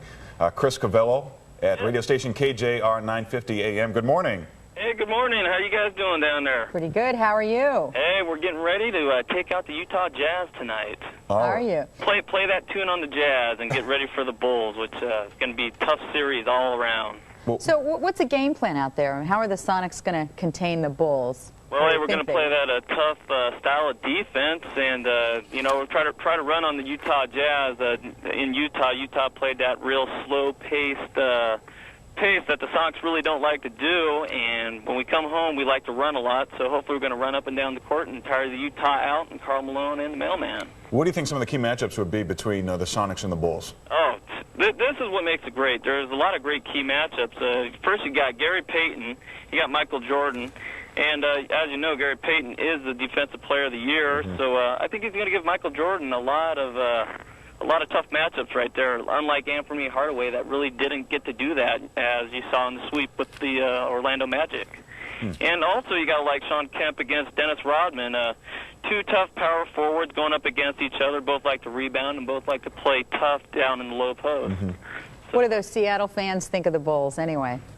Hey, what can you say about the Bulls? I mean, 72 wins. You guys just cruise through the playoffs. It's going to be a tough series. They got a lot of respect for the Bulls up here. Well, Chris, you have a lot to live up to. We need a photograph of you. We've got correspondents all over the country, one in New York and one in Orlando, and we're going to miss these guys, but we're glad to make a new acquaintance. Send us a photo. Can you do that? Oh, definitely will, yeah. Excellent. Anything you guys need up here. Like I said, we can't wait to play the Bulls, and hopefully it's going to be a nice drag-them-out 7-game series. All right. Well, Chris, thanks for joining us, and I'm sure we'll see you soon if you can take care of Utah. All right. Hey, we'll try to do that, and good luck to you guys. All right. Thanks. Okay, thank you. Well, the Bulls sweep means another sweep of championship T-shirts. So stores like Tropical Tees are cranking out the latest in Bulls wear. We'll be there next hour. But here now a sample of what's hot off the presses. And it can only get better for merchants, by the way. In a couple of weeks, expect another round of shirts celebrating the NBA championship. Turning to some news now. Police recover a stolen car with radioactive material in the trunk. That car was found. And a special happy birthday today. Hit it. Happy birthday to you. Happy birthday, dear Dow Jones. Happy birthday to you. Very good.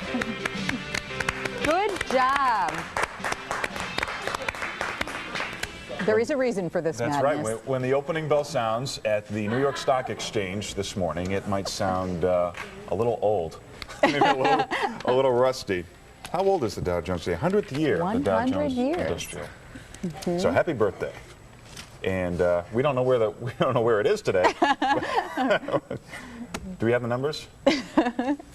Well, Charles Dow began tracking a dozen smokestack industries like Chicago Gas and U.S. Rubber on May 26, 1896. And by the way, the market will open with Friday's numbers, up a fraction of a point, 5762.82. Look a little baggy on you. You know, they're kind of large. They're a little bit bit large. That's all right. If they fall off, this will be a new first for live television. Where did those come from, Jim? They're Larry's. Oh, I thought you swept them off the Weather Center floor or something. I was drafted by the Bulls many years ago. Go figure. Yeah. There's a Bull player running around with no pants on today. No, Michael Jordan's got his. All right. Hold on to those, will you? Don't lose those. No, I won't. All right. I'll try not to spill coffee on them either. Please, thank you. I got to play. Over and over again. The Bulls are on their way to the NBA Finals after getting rid of the Orlando Magic in 4 straight games. I like this because you get to read really fast. I think that's half of what the sportscast is, huh?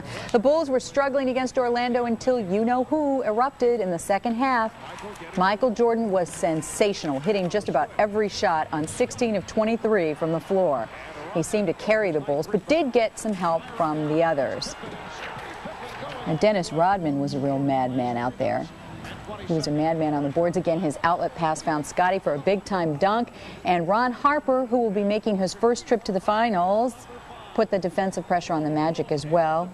Am I behind or ahead? I haven't figured that out either. Who knows? I don't think this tape matches what I'm saying. So you must be behind. It was a 10-1 run that helped the Bulls knock Orlando out of this one. And MJ ended up with 45 points on the day. And that effort, more than enough to give him and the rest of the Bulls the title of Eastern Conference champs. After last year, we saw the challenge in front of us, and we stepped in front of it, and we faced it, and we conquered. So I think that's a great accomplishment. I sincerely hope that Chicago wins the title, and I mean that with with all sincerity. If we can't win it, I want them to win it, and I think that, quite honestly, I don't think Michael's going to be denied. We look forward to meeting the opponents in the Western Conference. I think we're excited as a basketball club to be back in the finals again, and we're looking forward to our matchup over there. Well, as Phil put it, the Bulls now awaiting the winner of the Seattle-Utah series. The Sonics do hold a 3-1 lead. They could wrap it up tonight. If Seattle wins, Game 1 of the NBA Finals would take place Friday night at the United Center. Turning to baseball now, and they say all good things must come to an end, and that was the case for the White Sox. That is true. Did you know the last team to be swept from the playoffs 3 straight years, the Chicago Stags? They took the goose egg in 48, 49, and 50. Lost to good teams, though. All 3 of them went on to win the NBA title. Games.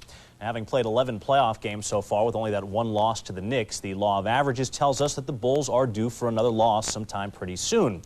Of course, the law of averages does not take into account Michael Jordan's sensation of unfinished business after last year's loss to the Magic and his desire to prove a point. Trying to prove that point with a sweep. Game 4 Monday, Orlando. Shaq and Penny trying to stop the sweep, and this is how you do that. Shaq, size 22s, all over Luke Longley. And then Penny with the drive right through half the NBA's all-defensive team. He had 15 in the first half. But a guy named Jordan also knows a thing or two about scoring. John Koncak once had a dream about stopping Mike, but that's about as close as he got. And then Shaq and Rodman, they've been jawing the whole series. This is more than jawing. It's a Donnybrook. Well, short of a melee. Magic up 9. Third quarter, off the Magic turnover. Clear, it's Jordan. And then Shaq answers with a clear of his own. Magic lead by 8, but Jordan remaining hot, dare I say, and no, I guess I dare not. The fall away, and he gets the foul. Had 15 in the third as the Bulls make their way back. Now Chicago down just 3. Jordan to Steve Kerr, shooting the 3 as hot as anybody. That ties the game at 74. Fourth quarter, Bulls stepping it up with a deep Brooks Thompson.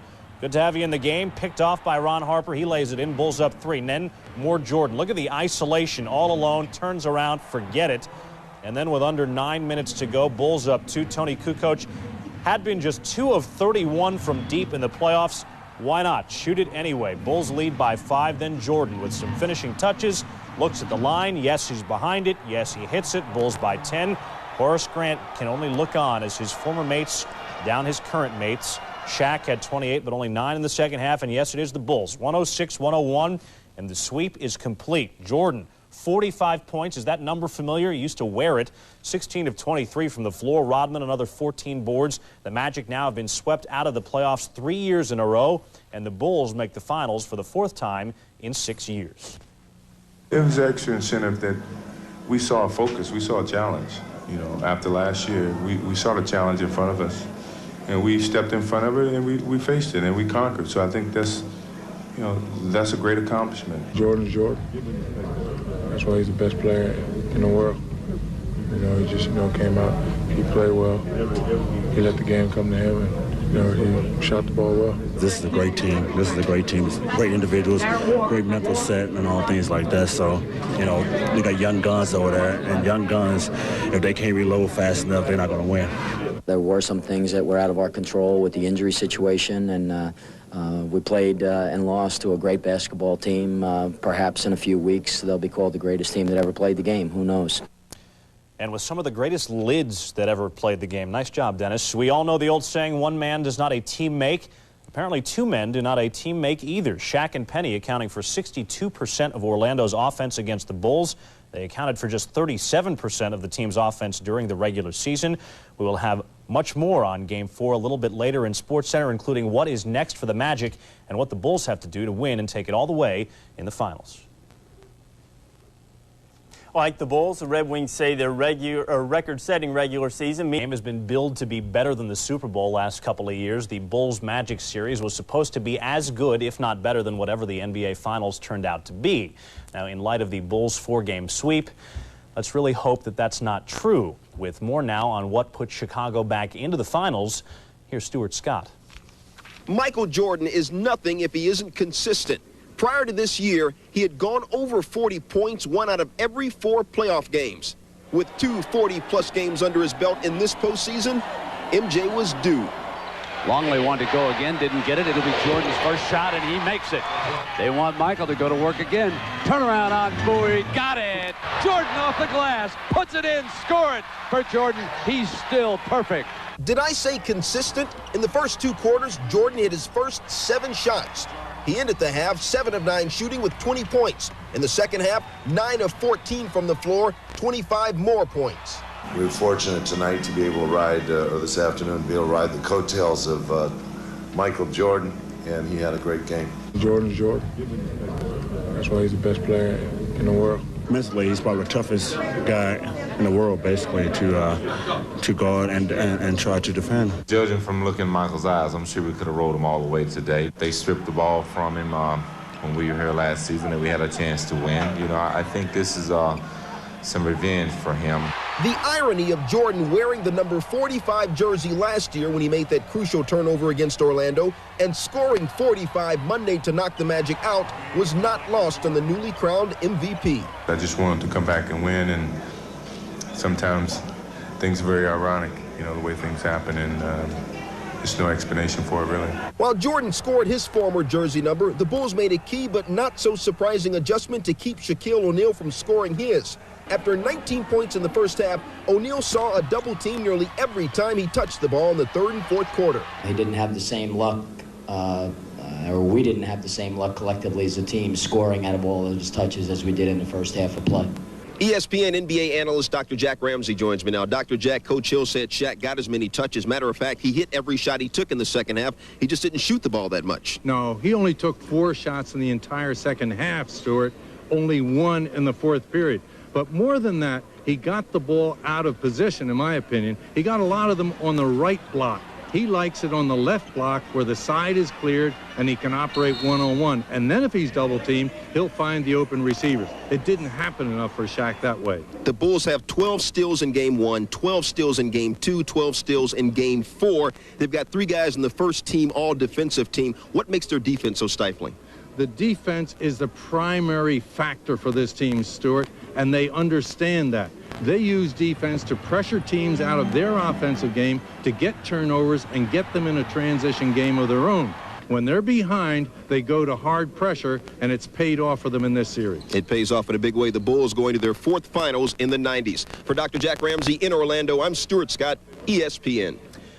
All right, gentlemen, thanks very much. So that leaves us with the Magic, who, outside of arranging tee times, now have to figure out where they go from here. Will Shaq return? Will Brian Hill return? And what changes will be made to fix what went wrong over the last dreadful week?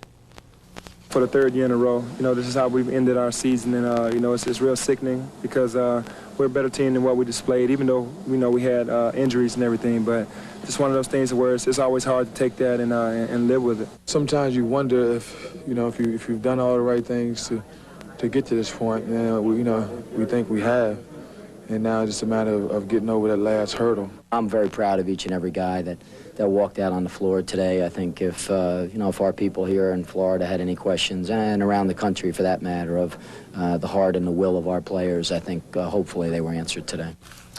At the very least, the Magic have been consistent over their brief history. They've been to the playoffs 3 times, and all 3 times they have been swept out. In '94, the Pacers did it in the first round. Last year, the Rockets did it in the finals, and this year it was the Bulls.